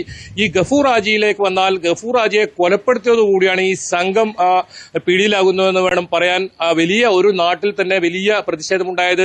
കർമ്മസമിതി, ആക്ഷൻ കമ്മിറ്റിയൊക്കെ ഉണ്ടാക്കി വലിയ പ്രക്ഷോഭമുണ്ടായി. പോലീസ് സ്റ്റേഷൻ മാർച്ച് നടത്തി. സ്ത്രീകൾ ഉൾപ്പെടെ തെരുവിലേക്ക് ഇറങ്ങുന്ന സാഹചര്യമുണ്ടായി. അത്തരത്തിൽ വലിയ പ്രതിഷേധമൊക്കെ ഉണ്ടായതിനു ശേഷമാണ് ഈ ജിന്നുമ്മ എന്ന് പറയുന്ന ഷമീമ, അവരുടെ ഭർത്താവ് ഉൾപ്പെടെയുള്ള സംഘം പിടിയിലാകുന്നത്. ഇവരെ ഏതെങ്കിലും തരത്തിൽ ഇവരെ ചോദ്യം ചെയ്യാൻ വിളിപ്പിച്ചാൽ അത് പോലീസ് പീഡിപ്പിക്കുന്നു എന്ന തരത്തിലൊക്കെ വ്യാഖ്യാനിച്ച് പോലീസിനെ പിന്തിരിപ്പിക്കുന്ന സാഹചര്യമാണ് നേരത്തെ ഉണ്ടായത്. അതൊക്കെ നമ്മൾ റിപ്പോർട്ട് ചെയ്തതാണ്. കർമ്മസമിതി യുടെ നേതൃത്വത്തിൽ തന്നെ ഇവരെ ചോദ്യം ചെയ്യുന്ന സാഹചര്യം പോലും ഉണ്ടായി. അപ്പോഴും ഇവർ ഹൈക്കോടതിയെ പോലും സമീപിക്കുന്ന ഘട്ടം വന്നപ്പോൾ ഈ പോലീസ് കൃത്യമായി സുപ്രീം കോടതിയുടെ മാർഗനിർദ്ദേശം അനുസരിച്ചാണ് ഇത്തരത്തിൽ ചോദ്യം ചെയ്യുന്നത്. അത് ദൃശ്യങ്ങൾ വീഡിയോ ക്യാമറയിൽ പകർത്തിക്കൊണ്ടാണ് എന്ന് പറഞ്ഞാണ് ഏറ്റവും ഒടുവിൽ ഇവർ പിടിയിലാകുന്നത്. എന്തായാലും ഇവർ ഈ അന്വേഷണവുമായി ഇപ്പോൾ സഹകരിക്കുന്നില്ല എന്നാണ് ഈ പ്രത്യേക അന്വേഷണ സംഘത്തിന്റെ തലവൻ നമ്മോട് പറഞ്ഞിരിക്കുന്നത്. എന്തായാലും ഇവരെ കൂടുതൽ ഇനിയും ചോദ്യം ചെയ്യേണ്ടതുണ്ട്. ഒരുപാട് കാര്യങ്ങൾ ഇവരിൽ നിന്നും അറിയാനുണ്ട്. ഒരുപാട് പേരെ ഇവർ ഇത്തരത്തിൽ തട്ടിപ്പ് നടത്തിയിട്ടുണ്ട്. ഇനി മറ്റ് ഹണി ട്രാപ്പ് പോലെ ഉള്ള സംഭവം ഉണ്ടോ എന്നതും പോലീസ് പരിശോധിക്കുന്നുണ്ട്. ഏതായാലും ഇവരുടെ ഫോണുകളൊക്കെ ശാസ്ത്രീയ പരിശോധന കൃത്യമായി നടത്തിയിരുന്നു. അതിൽ പല ചാറ്റുകളും ഡിലീറ്റ് ചെയ്ത അവസ്ഥയായിരുന്നു. അതൊക്കെ പോലീസ് വീണ്ടെടുത്തു. അതിൽ നിന്നാണ് നിർണായകമായ പല തെളിവുകളും പോലീസിന് ലഭിച്ചത്. എന്തായാലും ഇന്ന് വൈകിട്ടോടുകൂടി ഈ സ്വർണം, ഈ മുഴുവൻ സ്വർണം എവിടെയൊക്കെ ഇവർ വിൽപ്പന നടത്തി, അത് എന്ത് എന്ത് ചെയ്തു എന്ന കാര്യത്തിൽ പോലീസിന് ഒരു വ്യക്തത വരൂ. അപ്പോഴും ഇനി നാളെ ഒരു ദിവസം മാത്രമാണ് ബാക്കിയുള്ളത്. അതിനിടയിൽ ഇവരുടെ ചോദ്യം ചെയ്യൽ പൂർത്തിയായി. മറ്റ് ഏതൊക്കെ കേസുകളിൽ ഇവർ ഉൾപ്പെട്ടിട്ടുണ്ട്, ഇതിൽ ഏറ്റവും കൂടുതൽ ആളുകളുണ്ടോ, ഈ സംഘത്തിൽ കൂടുതൽ ആളുകളുണ്ടോ എന്ന കാര്യത്തിലൊക്കെ പോലീസിന് കണ്ടെത്തേണ്ടതുണ്ട്. എന്തായാലും വളരെ ചെറിയ സമയം മാത്രമേ ഇനി ഉള്ളൂ എന്നതുകൊണ്ടാണ് വീണ്ടും കസ്റ്റഡിയിൽ ആവശ്യപ്പെടുന്നത്. 11 ദിവസത്തെ കസ്റ്റഡിയിൽ ആവശ്യപ്പെട്ട് ഇന്നലെയാണ് ഇവരെ 3 ദിവസത്തെ കസ്റ്റഡിയിൽ ഹോസ്ദുർഗ് ജുഡീഷ്യൽ 1ാം ക്ലാസ് മജിസ്ട്രേറ്റ് കോടതി വിട്ടുകൊടുത്തത്. ഇനി ഇവരെ തിരിച്ച് നാളെ കോടതിയിൽ ഹാജരാക്കും. നാളെ വൈകിട്ട് വരെ സമയമുണ്ട്. നാളെ വൈകിട്ട് കോടതിയിൽ ഹാജരാക്കിയാൽ ഇവരെ വീണ്ടും കസ്റ്റഡിയിൽ ആവശ്യപ്പെടും. ഈ അന്വേഷണം പൂർത്തിയായിട്ടില്ല. അതുകൊണ്ട് തന്നെ ഇവരെ വീണ്ടും കസ്റ്റഡിയിൽ വേണം. ഇവരെ കൂടുതൽ ചോദ്യം ചെയ്യേണ്ടതുണ്ട്. നിരവധി തട്ടിപ്പ് കേസുകളിൽ ഇവർ ഉൾപ്പെട്ടിട്ടുണ്ട്. അതെല്ലാം കണ്ടെത്തേണ്ടതുണ്ട്. അതുകൊണ്ട് തന്നെ ഇവരെ കസ്റ്റഡിയിൽ വേണമെന്ന ഒരു ആവശ്യം തന്നെയാണ് ഈ പ്രത്യേക അന്വേഷണ സംഘം കോടതിയെ ബോധിപ്പിക്കുക. എന്തായാലും ഇവരെ വീണ്ടും കസ്റ്റഡിയിൽ കിട്ടുമെന്ന പ്രതീക്ഷയും ഇവർ പോലീസ് പറയുന്നുണ്ട്. ഇതിന്റെ ചുരുളഴിയാനുണ്ട്, ഒരുപാട് കാര്യങ്ങൾ അറിയാനുണ്ട്. ഈ ഗഫൂർ ഹാജിയെ കൊലപ്പെടുത്തിയ സംഭവത്തിൽ തന്നെ കൂടുതൽ പ്രതികളുണ്ടോ എന്ന കാര്യം ഒക്കെ അറിയാനുണ്ട്. അതുകൊണ്ടാണ് പോലീസ് ആ തലത്തിലേക്ക് നീങ്ങുന്നത്. ഏതായാലും ഇന്ന് ഇപ്പോൾ അല്പസമയം മുമ്പ് ഇവർ കാസർകോട്ടെ മറ്റൊരു ജ്വല്ലറിയിൽ കൂടി ഇത്തരത്തിൽ സ്വർണം വിൽപ്പന നടത്തിയെന്ന് പോലീസിന് സമ്മതിച്ചിട്ടുണ്ട്. ആ ഒരു ഘട്ടത്തിൽ ആ ജ്വല്ലറിയിൽ കൊണ്ടുപോയി അല്പസമയത്തിനകം തന്നെ ഇവരെ തെളിവെടുപ്പ് നടത്തും. അവിടെ നിന്നും എത്ര സ്വർണമാണോ വിൽപ്പന നടത്തിയത് അത് കണ്ടെത്തുക, അതല്ലെങ്കിൽ കണ്ടെടുക്കുക എന്നതാണ് പോലീസിന്റെ ദൌത്യം. ഏതായാലും 55 പവൻ നിലവിൽ ഈ സംഭവത്തിൽ ഇപ്പോൾ പോലീസിന് കണ്ടെടുക്കാൻ സാധിച്ചിട്ടുണ്ട്. ഇനി അന്വേഷണം ഏതായാലും നാളെ കൂടി വിശദമായ ചോദ്യം ചെയ്യൽ നടക്കും. രഞ്ജിത്ത്, KV ബൈജു ആണ് വിവരങ്ങൾ പങ്കുവച്ചത്. കാസർഗോഡ് പൂച്ചക്കാട്ടെ പ്രവാസി വ്യവസായി അബ്ദുൾ ഗഫൂർ ഹാജിയുടെ കൊലപാതക കേസിൽ 26 പവൻ സ്വർണം കൂടിയാണ് ഇപ്പോൾ ഇത് കണ്ടെടുത്തിട്ടുള്ളത്. പ്രതികളെ വിശദമായി ചോദ്യം ചെയ്തതിൽ നിന്നാണ് കാസർകോട്ടെ ഒരു ജുവലറിയിൽ നിന്നും ഈ സ്വർണം കണ്ടെടുത്തത്. 596 പവൻ സ്വർണമാണ് മന്ത്രവാദിനി ഉൾപ്പെടെയുള്ള സംഘം ഗഫൂർ ഹാജിയിൽ നിന്നും തട്ടിയെടുത്തത്. KV ബൈജു ആണ് വിവരങ്ങൾ പങ്കുവച്ചത്. നമുക്ക് മറ്റു ചില വാർത്തകളിലേക്ക് കൂടി ഒന്ന് പോകണം. അത് മറ്റെങ്ങുമല്ല, അത് സംസ്ഥാനത്തെ സ്പോർട്സ് ഹോസ്റ്റലുകളുടെ അവസ്ഥയിലേക്കാണ്. താൽക്കാലിക ജീവനക്കാർക്ക് ശമ്പള കുടിശ്ശിക നൽകുമെന്ന കായിക മന്ത്രിയുടെ വാഗ്ദാനം വെറും വാക്കാണ്.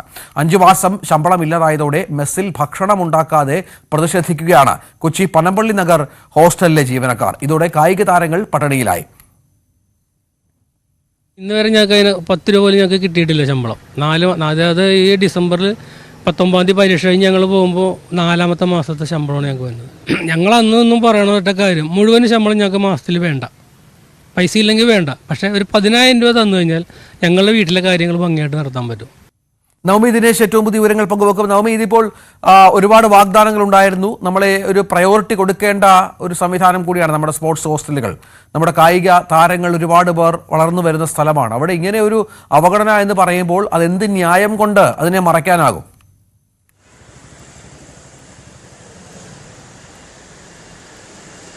രഞ്ജിത്ത്, നമുക്കറിയാം സംസ്ഥാന സർക്കാർ കായിക താരങ്ങൾക്ക് വേണ്ടി എത്രമാത്രം പൈസ ചെലവാക്കുന്നു, അല്ലെങ്കിൽ അവർക്ക് വേണ്ടിയിട്ട് എന്തൊക്കെ കാര്യങ്ങൾ ചെയ്യുന്നു ഒന്ന് ചോദിച്ചാൽ അതിൽ ഉത്തരം പറയുക വളരെ ചുരുക്കമായിരിക്കും. കാരണം അത്രയേറെ അവഗണന നേരിടുന്ന ഒരു വിഭാഗം തന്നെയാണ് ഇപ്പോൾ സംസ്ഥാനത്തെ സ്പോർട്സ് താരങ്ങൾ. നമുക്കറിയാം ഇതിനു മുൻപ് തന്നെ ഈ അത്ലറ്റിക് മീറ്റിന് വേണ്ടിയിട്ട് പോകുന്നതിന് വേണ്ടി ടിക്കറ്റ് പോലും കിട്ടാത്തൊരവസ്ഥ കുട്ടികൾക്കുണ്ടായത് നമുക്ക് മുന്നിൽ ഉള്ള ഒരു വാർത്തയാണ്. അതിന് പിന്നാലെയാണ് ഇപ്പോൾ വീണ്ടും പനമ്പള്ളി നഗറിലുള്ള സ്പോർട്സ് ഹോസ്റ്റലിലെ കുട്ടികൾ ഇപ്പോൾ പട്ടിണിയിലാണ്. അങ്ങനെ തന്നെ നമുക്ക് പറയാം. ഇന്ന് ഉച്ചയ്ക്ക് അവർക്ക് പരീക്ഷയുള്ളതാണ്. രാവിലെ അവർ ഒന്നും കഴിക്കാതെയാണ് ഹോസ്റ്റലിൽ നിന്നും ഇറങ്ങിപ്പോയത്. അവർ പറയുന്നത് ഈ ഹോസ്റ്റലിലെ മെസ്സിലുള്ള പാചകക്കാർ അവർ പറയുന്നത്, ഞങ്ങൾക്ക് 4 മാസമായി ശമ്പളം കിട്ടിയിട്ട്, ഞങ്ങൾക്കും കുട്ടികളുള്ളതാണ്, ഞങ്ങൾക്കും കുടുംബമുള്ളതാണ്, അവർക്കും ആഹാരം വാങ്ങിക്കൊടുക്കണം, അതിനു വേണ്ടിയിട്ടുള്ള കാശില്ല, പല ചിലവുകളുണ്ട്. സംസ്ഥാന സർക്കാർ എന്തുകൊണ്ടാണ് ഞങ്ങളോട് ഇങ്ങനെ അവഗണന കാണിക്കുന്നതെന്ന് ചോദിച്ച ചോദ്യത്തിന് ഇപ്പോഴും ഉത്തരമൊന്നും ലഭിച്ചിട്ടില്ല. 660 രൂപ നിത്യ വേതനത്തിനാണ് ഇവർ ജോലി ചെയ്യുന്നത്. 4 മാസമായി ഇവർക്ക് ശമ്പളം കിട്ടിയിട്ട് ഏപ്രിലുള്ള ശമ്പളം നവംബർ മാസത്തിലാണ് അവർക്ക് കൊടുത്തത്. അപ്പോഴും അവർ പറയുന്നുണ്ട്, ഞങ്ങൾക്ക് മുഴുവൻ പൈസയും വേണ്ട, ഒരു മാസം ഒരു 10,000 രൂപ വെച്ച് മാത്രമെങ്കിലും സർക്കാർ ഞങ്ങൾക്ക് തരൂ, അതിനുള്ള അനുമതിയെങ്കിലും ഞങ്ങൾക്ക് തരൂ എന്ന് അവർ വീണ്ടും ആവർത്തിച്ച് പറയുകയാണ്. 4 പാചകക്കാരാണ് ആ മെസ്സിലുള്ളത്. നമുക്കറിയാം ഈ സ്പോർട്സ് താരങ്ങൾക്ക് കൊടുക്കേണ്ട ആഹാരങ്ങൾ, അതിൽ പ്രോട്ടീനും അല്ലെങ്കിൽ പ്രത്യേക തന്നെ ആഹാരങ്ങൾ അവർക്ക് വേണ്ടതാണ്. അത് അവർക്ക് കൃത്യമായി തന്നെ വെച്ചു കൊടുക്കേണ്ടതുണ്ട്. ഇതിനെല്ലാം പറ്റുന്ന ആളുകളാണ് അവിടെ ഉള്ളത്. 3 വർഷമായി അവർ അവിടെ ജോലി ചെയ്യുന്നുണ്ട്. അപ്പോഴും അവർ താൽക്കാലിക ജീവനക്കാരാണ്.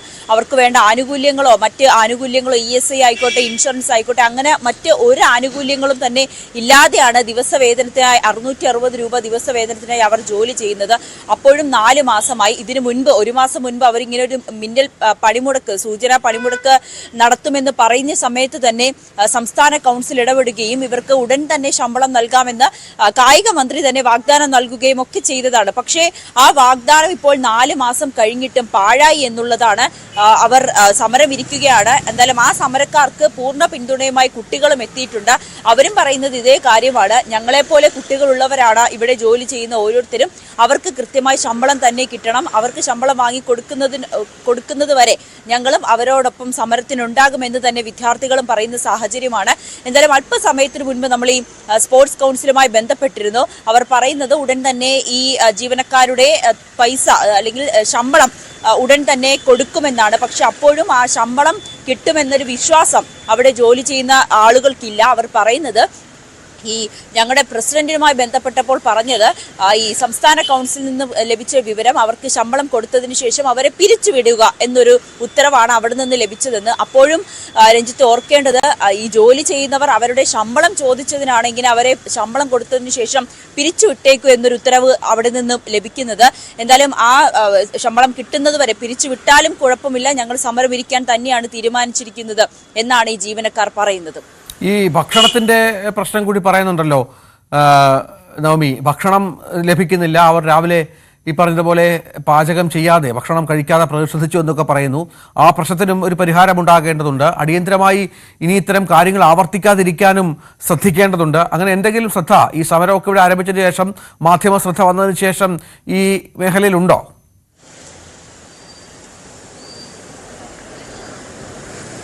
രഞ്ജിത്ത്, സംസ്ഥാന കൗൺസിൽ ഇവരുമായി ബന്ധപ്പെട്ടു എന്നാണ് നമുക്ക് അറിയാൻ കഴിയുന്നത്. അവർക്ക് ഉടൻ തന്നെ ശമ്പളം നൽകും. ഇന്ന് വൈകുന്നേരത്തോടുകൂടി തന്നെ ശമ്പളം നൽകുമെന്നാണ് അറിയിച്ചിരിക്കുന്നത്. പക്ഷെ അപ്പോഴും അത് കിട്ടുമെന്ന് ഉറപ്പ് ഇവർക്കില്ല. കാരണം 1 മാസം മുൻപ് അവർ ഇതേപോലെ സമരം തുടങ്ങുമെന്ന് പറഞ്ഞപ്പോൾ 2 ആഴ്ചയ്ക്കുള്ളിൽ തന്നെ ശമ്പളം തരാമെന്ന് പറഞ്ഞതാണ്. പക്ഷേ മാസം 4 ആയിട്ടും ശമ്പളം കിട്ടിയില്ല എന്നുള്ളതാണ് ഇവിടുത്തെ യാഥാർത്ഥ്യം. അതുകൊണ്ട് വൈകിട്ട് തന്നെ ശമ്പളം കൊടുക്കാമെന്ന സംസ്ഥാന കൗൺസിലിന്റെ വാഗ്ദാനത്തെ അവർ മുഖവുരയ്ക്ക് എടുക്കുന്നില്ല. പക്ഷേ വിദ്യാർത്ഥികൾക്ക് ഈ ശമ്പളം കിട്ടാതെ ഞങ്ങൾ ആഹാരം വെച്ച് കൊടുക്കില്ല എന്നൊരു തീരുമാനത്തിൽ തന്നെയാണ് ഈ സമരക്കാരും ഇരിക്കുന്നത്. വിദ്യാർത്ഥികളും അത് തന്നെയാണ് പറയുന്നത്. വിദ്യാർത്ഥികൾക്കും ഇതിൽ ഒരു പ്രതിഷേധമില്ല. അവർ പറയുന്നത് ഞങ്ങൾക്ക് ആഹാരം കിട്ടിയില്ല എങ്കിലും കുഴപ്പമില്ല, പക്ഷെ ഇവിടെ ഞങ്ങൾക്ക് വേണ്ടി ആഹാരം പാകം ചെയ്തു തരുന്ന, ഞങ്ങളുടെ ആരോഗ്യം ശ്രദ്ധിക്കുന്ന ഈ ജീവനക്കാർക്ക് അവർക്ക് എത്രയും വേഗം ശമ്പളം കിട്ടട്ടെ. അതിനൊപ്പം തന്നെയാണ് ഞങ്ങൾ കുട്ടികളും ഇരിക്കുന്നതെന്ന് തന്നെയാണ് മാധ്യമങ്ങളോട് ഈ കുട്ടികളും രാവിലെ പറഞ്ഞത്. എന്തായാലും വൈകുന്നേരത്തോടുകൂടി ഇവർക്ക് ശമ്പളം ലഭിക്കും എന്നൊരു പ്രതീക്ഷ തന്നെയാണ് ഉള്ളത്. തീർച്ചയായും നവമിയാണ് വിവരങ്ങൾ പങ്കുവച്ചത്. മറ്റൊരു വാർത്ത, കേരളത്തിൽ ചാവേർ ബോംബ് ആക്രമണത്തിന് പദ്ധതിയിട്ടതിന് NIA കോടതി 10 വർഷത്തെ തടവിന് ശിക്ഷിച്ച റിയാസ് അബൂബക്കറിന് 2 വർഷം ശിക്ഷാ ഇളവ് അനുവദിച്ച് ഹൈക്കോടതി. റിയാസ് നൽകിയ അപ്പീലിൽ ജസ്റ്റിസ് രാജാ വിജയരാഘവൻ അധ്യക്ഷനായ ഡിവിഷൻ ബെഞ്ചാണ് വിധി പറഞ്ഞത്. 10 വർഷത്തെ തടവ് 8 വർഷമായി ഡിവിഷൻ ബെഞ്ച് കുറച്ചു. പാലക്കാട് കൊല്ലംകോട് സ്വദേശിയായ റിയാസ് 2018 അറസ്റ്റിലായത്. നിയമകാര്യ ലേഖകൻ അഡ്വക്കേറ്റ് CN പ്രകാശ് ഏറ്റവും പുതിയ വിവരങ്ങൾ പങ്കുവെക്കും. അഡ്വക്കേറ്റ് CN പ്രകാശ്, ഇതിപ്പോൾ NIA കോടതി ഇത് 2 വർഷമായി കുറച്ചു എന്ന് പറയുമ്പോൾ അവർ പരിഗണിച്ച വാദങ്ങൾ എന്തൊക്കെയാണ്? മറ്റു വിവരങ്ങൾ എന്താണ്? രഞ്ജിത്ത് സൂചിപ്പിച്ചപോലെ തന്നെ റിയാസ് അബൂബക്കറിന് 10 വർഷമാണ് NIA കോടതി ശിക്ഷ വിധിച്ചിരുന്നത്. നിലവിൽ 5 വർഷമായി ഈ റിയാസ് അബൂബക്കർ ജയിലിലാണ്. 5 വർഷത്തെ ശിക്ഷ അനുഭവിച്ചു കഴിഞ്ഞു. ഇനി 3 വർഷം കൂടി ബാക്കി ശിക്ഷ അനുഭവിക്കേണ്ടി വരും. ഇപ്പോൾ ഹൈക്കോടതി 2 വർഷമാണ് ശിക്ഷ ഇളവ് അനുവദിച്ചിട്ടുള്ളത്. നേരത്തെ സൂചിപ്പിച്ചപോലെ തന്നെ റിയാസ് നൽകിയ അപ്പീലിലാണ് ജസ്റ്റിസ് രാജാ വിജയരാഘവൻ അധ്യക്ഷനായ ഡിവിഷൻ ബെഞ്ച് വിധി പറഞ്ഞത്. 10 വർഷത്തെ തടവാണ് 8 വർഷമായിട്ട് ഡിവിഷൻ ബെഞ്ച് കുറച്ചത്. പാലക്കാട് കൊല്ലംകോട് സ്വദേശിയായ റിയാസ് 2018 അറസ്റ്റിലായത്. ഭീകര സംഘടനയായ IS ഘടകം കേരളത്തിൽ ഉണ്ടാക്കാനും അതുവഴി സ്ഫോടനങ്ങൾ നടത്താനും പദ്ധതിയിട്ടു എന്നതാണ് പ്രോസിക്യൂഷന്റെ കേസ്. ശ്രീലങ്കൻ സ്ഫോടന പരമ്പരയിൽ നിന്ന് ആവേശം ഉൾക്കൊണ്ടുകൊണ്ട് കേരളത്തിൽ ചാവേർ പരമ്പരയ്ക്ക് പദ്ധതി ഇട്ടതായിരുന്നു എന്നായിരുന്നു കുറ്റപത്രത്തിലെ പരാമർശം. ഇക്കാര്യം നേരത്തെ NIA കോടതിയിലും കണ്ടെത്തിയിരുന്നു. തന്റെ ശിക്ഷ റദ്ദാക്കണമെന്ന് ആവശ്യപ്പെട്ടുകൊണ്ടാണ് കുറ്റവിമുക്തനാക്കണമെന്ന് ആവശ്യപ്പെട്ടുകൊണ്ടാണ് റിയാസ് ഹൈക്കോടതിയെ സമീപിച്ചത്. ഏതായാലും 2 വർഷത്തെ ശിക്ഷ ഇളവാണ് കിട്ടിയിട്ടുള്ളത്. സുപ്രീം കോടതിയെ സമീപിക്കുമെന്നാണ് റിയാസിന്റെ അഭിഭാഷകനായിട്ടുള്ള അഡ്വക്കേറ്റ് ആളൂർ അറിയിച്ചിട്ടുള്ളത്. ഇത് 10 വർഷം നമുക്കറിയാം. ഈ കേസിന്റെ ഒരു പ്രാധാന്യം നമുക്ക് 2018 ഇയാൾ അറസ്റ്റിലാകുന്നൊരു പശ്ചാത്തലം അഡ്വക്കേറ്റ് ഉണ്ടാകുന്ന ഒരു പ്രധാനപ്പെട്ട കാര്യം അങ്ങനെ തന്നെയാണ്. അതിൽ ഈ കോടതിയുടെ പരാമർശങ്ങൾ എന്തെങ്കിലും വന്നിരുന്നോ? ആളൂർ എന്ത് ന്യായത്തിന്റെ പുറത്താണ് ഇനി ഇതിനെതിരെ വീണ്ടും കോടതിയിലേക്ക് പോകാൻ ഒരുങ്ങുന്നത്?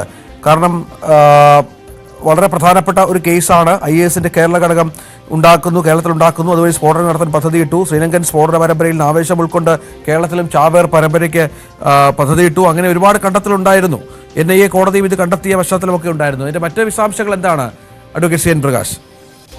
UAPA വകുപ്പുകളാണ് റിയാസ് അബൂബക്കറിനെതിരെ NIA ചുമത്തിയത്.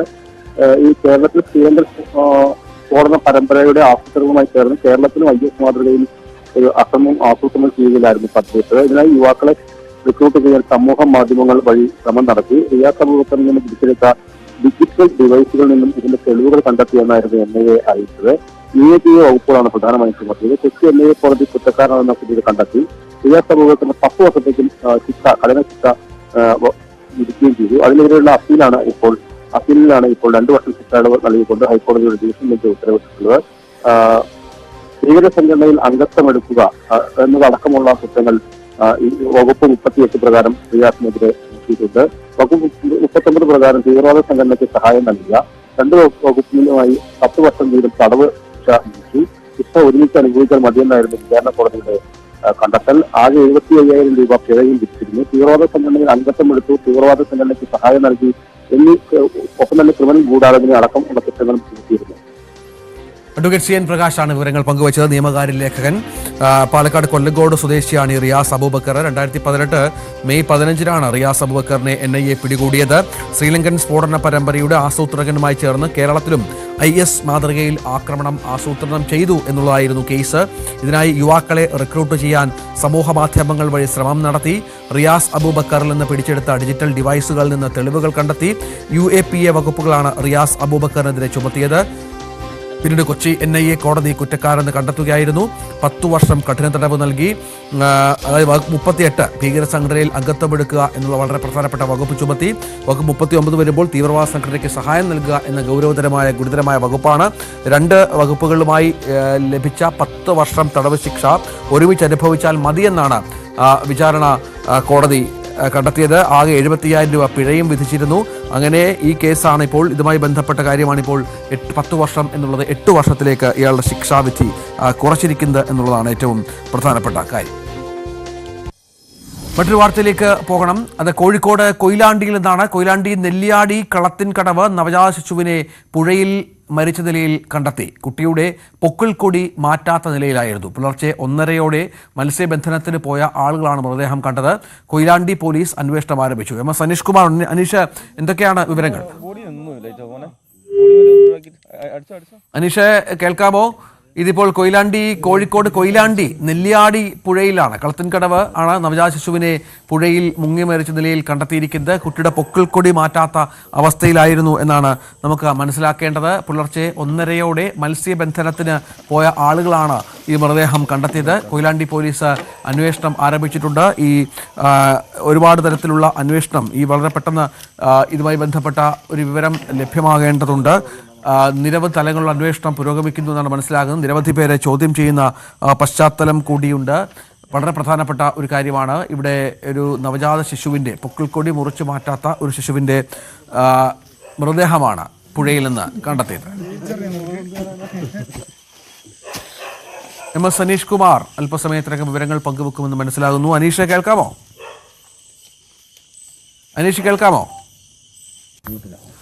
അനീഷ, എന്താണ് ഈ പോലീസുമായി ബന്ധപ്പെട്ട് പറയുന്നത്? എന്തെങ്കിലും സംശയമുണ്ടോ പോലീസിന്?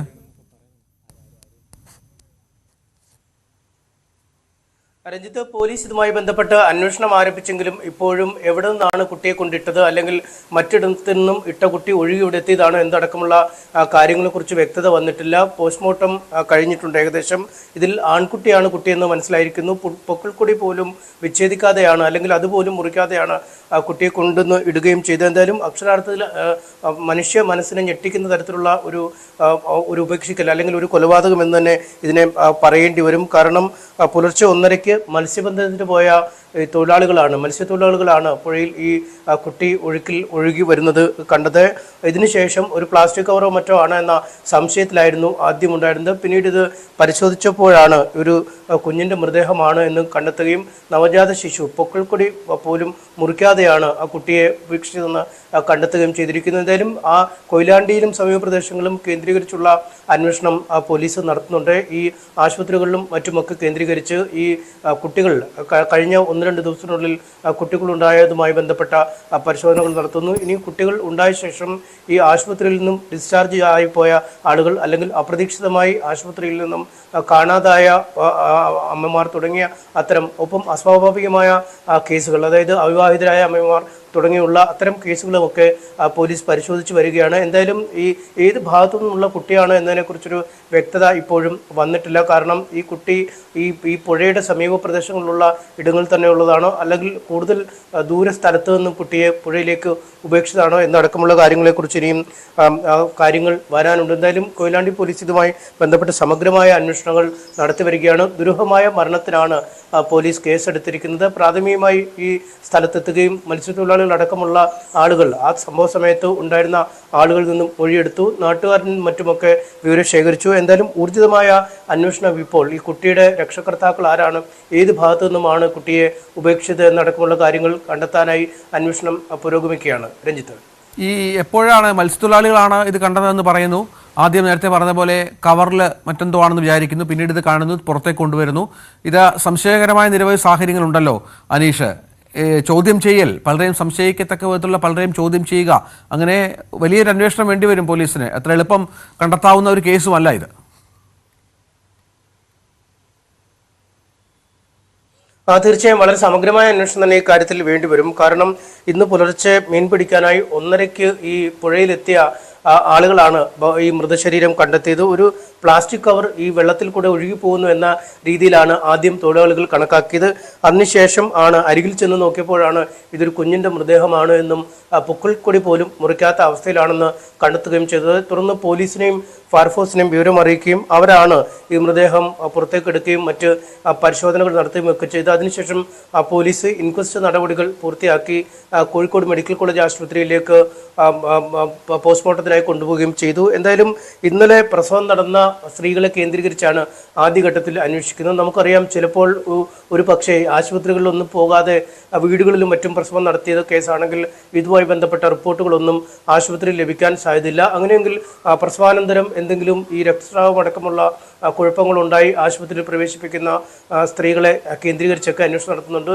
ഈ സർക്കാർ ആശുപത്രികൾ മാത്രമല്ല, സ്വകാര്യ ആശുപത്രികളിലും ഇത്തരം സമാനമായ ലക്ഷണങ്ങളോടെ, അതായത് ഈ രക്തസ്രാവം മറ്റുമടക്കമുള്ള കാര്യങ്ങളോടെ എത്തിപ്പെട്ട സ്ത്രീകളുണ്ടെങ്കിൽ അവരെ കേന്ദ്രീകരിച്ച് അന്വേഷണം നടത്തുന്നു. പ്രധാനമായും ഇന്നലെ പ്രസവം നടന്ന ആളുകളെ കേന്ദ്രീകരിച്ചാണ് ഏറ്റവും ആദ്യഘട്ടത്തിലെ അന്വേഷണം നടക്കുന്നത്. അത് ഈ കോഴിക്കോട് ഈ കൊയിലാണ്ടിക്ക് സമീപപ്രദേശമുള്ള ഒരു 40 കിലോമീറ്റർ ചുറ്റളവിലുള്ള ആശുപത്രികളിൽ ഇതുമായി ബന്ധപ്പെട്ട അന്വേഷണം നടത്തുന്നു എന്നാണ് മനസ്സിലാക്കാൻ കഴിയുന്നത്.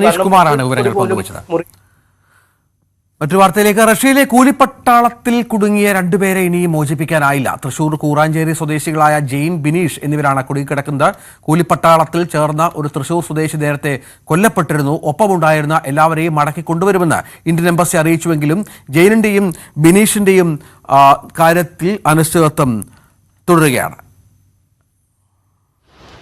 എൻ്റെ പേര് ജെയിൻ എന്നാണ്, വീട് മിണാലൂർ കൂറാഞ്ചേരിയിലാണ്. എൻ്റെ പേര് ബിനിൽ എന്നാണ്, വീട് കുട്ടല്ലൂരാണ്. ഞങ്ങളിവിടെ റഷ്യയിൽ ആർമിയിൽ ആണ് ഇപ്പോൾ വർക്ക് ചെയ്തുകൊണ്ടിരിക്കുന്നത്. ഞങ്ങൾ സന്ദീപിൻ്റെ ഒപ്പം വർക്ക് ചെയ്യുന്നുണ്ടായിരുന്നായിരുന്നു. 2-3 ആഴ്ച മുമ്പാണ് സന്ദീപ് മരിച്ചിട്ടുണ്ടായിരുന്നത്. അപ്പോൾ ഞങ്ങൾ എംബസിയിൽ വിളിച്ച് ഞങ്ങളുടെ തിരിച്ചു പോരാനുള്ള പേപ്പറുകളൊക്കെ റെഡിയാക്കിയിട്ടുണ്ടായിരുന്നു. അപ്പോൾ ഞങ്ങളുടെ ഒപ്പം ഉണ്ടായിരുന്ന എല്ലാവരെയും ബാക്ക് പൊസിഷനിലേക്ക് ഇപ്പം മാറ്റിയെന്ന് അറിഞ്ഞായിരുന്നു എംബസി ഇടപെട്ടിട്ട്. ഞങ്ങളിപ്പോഴും ഫ്രണ്ട് ലൈനിൽ തന്നെയായിരുന്നു നിൽക്കുന്നുണ്ടായിരുന്നത്. ഞങ്ങളതിനെ എങ്ങനെയെങ്കിലും ഒന്ന് സഹായിക്കാൻ വേണ്ടിയിട്ടൊന്ന് അഭ്യർത്ഥിക്കുകയായിരുന്നു. ഞങ്ങളെ കൂടെ ഉണ്ടായിരുന്നവർ ബാക്കിലോട്ട് പോയി, പക്ഷെ ഞങ്ങൾ മാത്രം ബാക്കിലോട്ട് പോയിട്ടില്ല. എന്താണെന്ന് അറിയില്ല. അതിൻ്റെ കാരണം എന്തിനാണ് എത്രയും പെട്ടെന്ന് പരിഹരിക്കണം എന്ന് അപേക്ഷിക്കുന്നു. നവമി ദിനേശ് വിവരങ്ങൾ പങ്കുവെക്കും. നവമി, ഇത് എത്ര പേരാണ് ഈ കൂലിപ്പട്ടാളത്തിൻ്റെ ഈ പറഞ്ഞ പോലെ മറ്റെന്തെങ്കിലും ജോലിക്ക് ആയി കൊണ്ടുപോയതാകാം, ഇവരുടെ പെട്ടുപോയതാകാം, അങ്ങനെ എത്ര പേരുണ്ട്? ഇവരുടെ മോചനം എന്തുകൊണ്ടാണ് അസാധ്യമാകുന്നത്? ഇന്ത്യൻ എംബസിയൊക്കെ ഇടപെട്ടൊരു വിഷയം കൂടിയാണല്ലോ ഇത്.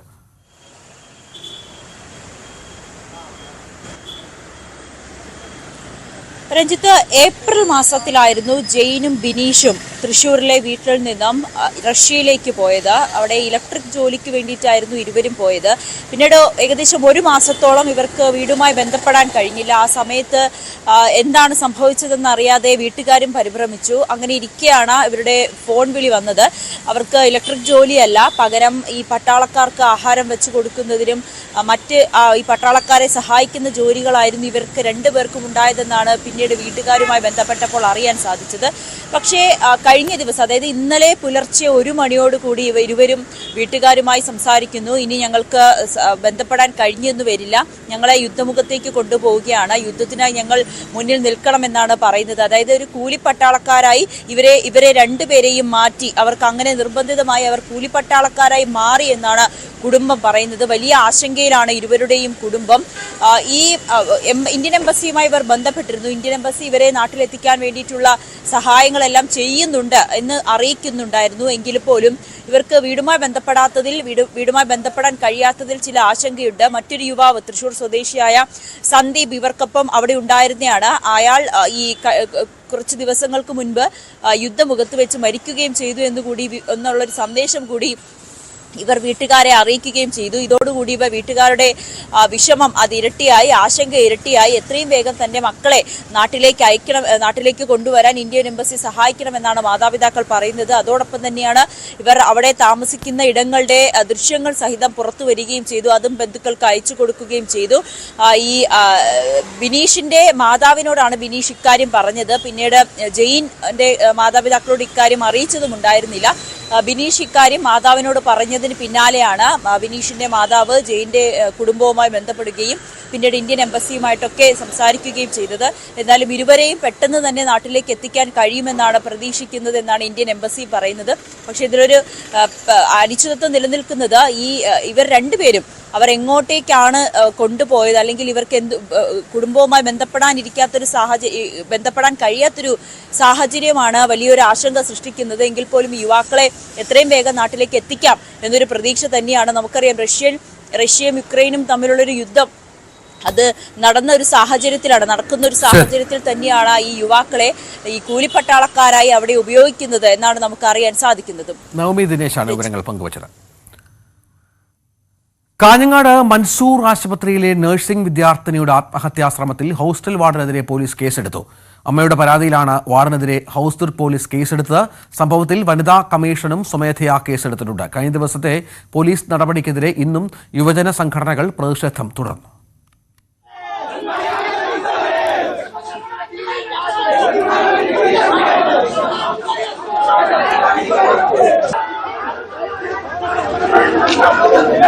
ഇത് ഡിവൈഎസ്പി ഓഫീസിലേക്ക്.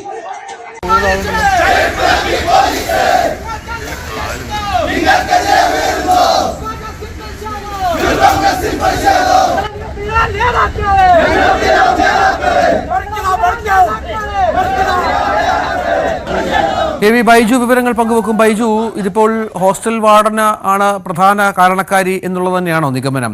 മറ്റെന്തെങ്കിലും ഇടപെടൽ ഉണ്ടായിട്ടുണ്ടോ? എങ്ങനെയാണ് ഈ കുട്ടിയെ ഇങ്ങനെ കൃത്യത്തിലേക്ക് പോകാൻ വാർഡന്റെ പ്രേരണ ഉണ്ടായത്?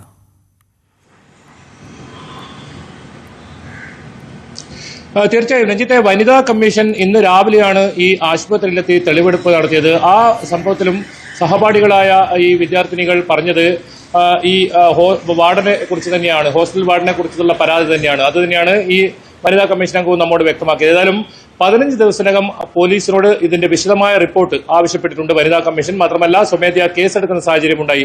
അതോടൊപ്പം തന്നെ ഇതിൽ ഏറ്റവും ആശ്വാസം ഈ മംഗളൂരുവിൽ ചികിത്സയിൽ കഴിയുന്ന ചൈതന്യ എന്ന പാണത്തൂർ സ്വദേശിനിയായ 3ാം വർഷം നഴ്സിംഗ് വിദ്യാർത്ഥിനിയുടെ ആരോഗ്യനിലയിൽ നേരിയ പുരോഗതി ഉണ്ട് എന്നത് തന്നെയാണ്. ഏതായാലും ഇന്നലെ ഏറെ വൈകിയാണ് ഇവർ ഇത് തമ്മിലുള്ള മാനേജ്മെന്റുമായുള്ള ഒരു ചർച്ച നടത്തിയത്. ആ ചർച്ചയിൽ ഈ പ്രശ്നത്തിന് താൽക്കാലികമായ ഒരു പരിഹാരം ഉണ്ടായിട്ടുണ്ട്. അതായത് ഈ വിദ്യാർത്ഥികൾ ആവശ്യപ്പെട്ട നിരവധി കാര്യങ്ങളുണ്ടായിരുന്നു, അതെല്ലാം മാനേജ്മെന്റ് സമ്മതിച്ചു കൊടുത്തു. അത് മാത്രമല്ല, ഈ വാർഡിനെ ഇവിടുന്ന് മാറ്റാനും പുതിയ വാർഡിനെ നിയമിക്കാനും ഈ യോഗത്തിൽ തീരുമാനമായി. ഡിവൈഎസ്പിയുടെ നേതൃത്വത്തിലായിരുന്നു ഇത്തരത്തിലൊരു യോഗം ചേർന്നു അത് തീരുമാനമെടുത്തത്. ഏതായാലും ഈ കുട്ടികളുടെ ഒരു ആശങ്ക ഏതായാലും ഇതിൽ നിന്നും മാറിയിട്ടുണ്ട്. അതോടൊപ്പം ഈ ആശുപത്രിയിൽ ചികിത്സയിൽ കഴിയുന്ന കുട്ടിയുടെ ആരോഗ്യനിലയിൽ പുരോഗതി ഉണ്ട് എന്നതും വലിയ ആശ്വാസമാണ്. ഏതായാലും ഇന്നലത്തെ ചർച്ചയിൽ ഒരു തീരുമാനമുണ്ടായിരുന്നു, ഇവിടുത്തെ സഹപാഠികൾക്ക് ഈ കുട്ടിയെ കാണാനുള്ള ഒരു സൗകര്യം ചെയ്തു കൊടുക്കാമെന്ന്. അത്തരത്തിൽ ഈ കുട്ടികൾ ഇന്ന് മംഗളൂരുവിലെത്തി ഇവരെ കാണുന്ന സാഹചര്യം കൂടി ഉണ്ടായി. എന്തായാലും ആ രീതിയിൽ കാര്യങ്ങൾ ഒരു ഭാഗത്ത് നടക്കുമ്പോഴും ഇതിൽ പ്രതിഷേധത്തിൽ ഒട്ടും കുറവില്ല എന്ന് വേണം പറയാൻ. അതായത് ഇന്നലെ SFIയുടെ അതുപോലെ തന്നെ KSU യൂത്ത് കോൺഗ്രസ് ഉൾപ്പെടെയുള്ളവരുടെ മാർച്ച് ഈ ആശുപത്രിയിലേക്ക് നടന്നിരുന്നു. ആ ഘട്ടത്തിൽ പോലീസ് ലാത്തിച്ചാർജും വലിയ തോതിലുള്ള പ്രശ്നമുണ്ടായിരുന്നു. അതിൽ പ്രതിഷേധിച്ചാണ് ഇന്ന് യൂത്ത് കോൺഗ്രസിന്റെ നേതൃത്വത്തിൽ കാഞ്ഞങ്ങാട് DYSP ഓഫീസിലേക്ക് മാർച്ച് നടത്തിയത്. അതുപോലെ തന്നെ DYFI ഇത്തരത്തിൽ DYSP ഓഫീസിലേക്ക് മാർച്ച് നടത്തിയ സാഹചര്യം ഉണ്ടായതിൽ രണ്ട് സമരങ്ങളിലും പോലീസിന് ജലപീരങ്കി പ്രയോഗിക്കേണ്ട ഒരു സാഹചര്യമുണ്ടായി. വലിയ തോതിൽ പ്രവർത്തകർ ഇത്തരത്തിൽ സംഘർഷം സൃഷ്ടിക്കുന്ന ഒരു സാഹചര്യം ഉണ്ടായിരുന്നു. ബാരിക്കേഡൊക്കെ തള്ളിമാറ്റി ശ്രമിക്കുന്നുണ്ടായിരുന്നു. ആ ഘട്ടത്തിലാണ് പോലീസ് ഇത്തരത്തിൽ ജലപീരങ്കി പ്രയോഗിച്ചത്. എന്തായാലും ഈ സംഭവത്തിൽ ഇപ്പോൾ ഈ അമ്മയുടെ പരാതിയിൽ ഈ വാർഡനെതിരെ കേസെടുത്തിട്ടുണ്ട്. അതായത് മകളെ തടഞ്ഞു നിർത്തി ഭീഷണിപ്പെടുത്തി എന്നാണ് അവരുടെ പരാതി. അത്തരത്തിലുള്ള ഒരു പരാതിയിൽ ഒരു കേസ് കൂടി രജിസ്റ്റർ ചെയ്തിട്ടുണ്ട്. ഏതായാലും ഈ സംഭവത്തിൽ ഈ കുട്ടി ഏതെങ്കിലും തരത്തിൽ മൊഴി കിട്ടുമോയെന്നാണ് പോലീസ് നോക്കുന്നത്. അത്തരത്തിൽ ആരോഗ്യനില പുരോഗതി ഉള്ളതുകൊണ്ട് തന്നെ വലിയ ആശ്വാസമുണ്ട്. പോലീസ് അന്വേഷണത്തിനും അത് ഗുണകരമാവും. എന്തായാലും മാനേജ്മെന്റ് ആഭ്യന്തരമായ ഒരു അന്വേഷണം ആരംഭിച്ചിട്ടുണ്ട്. ഏതെങ്കിലും തരത്തിൽ ഇത്തരത്തിൽ നടപടി ഉണ്ടെങ്കിൽ അതെല്ലാം പരിഹരിക്കാമെന്ന് കുട്ടികൾക്ക് ഉറപ്പ് നൽകിയിട്ടുണ്ട്. ഇവർക്ക് നേരത്തെ പരാതി ഉണ്ടായിരുന്നത് മൊബൈൽ ഫോൺ ഉപയോഗിക്കുന്നത് സംബന്ധിച്ചും അതുപോലെ തന്നെ ഈ കുട്ടികൾക്ക് വേണമെങ്കിൽ പുറത്ത് താമസിച്ച് ഇവിടെ നഴ്സിംഗ് പഠനം തുടരാം, അത്തരത്തിലൊരു ഉറപ്പും കൂടി മാനേജ്മെന്റ് നൽകിയിട്ടുണ്ട്. ഏതായാലും ഈ ചർച്ച വിജയകരമായിരുന്നു. ചർച്ചയിൽ പൂർണ്ണ തൃപ്തരാണെന്ന് വിദ്യാർത്ഥികളും പ്രതികരിക്കുന്ന ഒരു സാഹചര്യമുണ്ടായി. വിവരങ്ങൾ പങ്കുവച്ചത്. നമുക്ക് സ്പോട്ട് ലൈവ് അവസാനിപ്പിക്കാനുള്ള സമയമായി. ഇനി കൂടുതൽ വാർത്തകളുമായി വാർത്താ ബുള്ളറ്റിൻ കാണാം.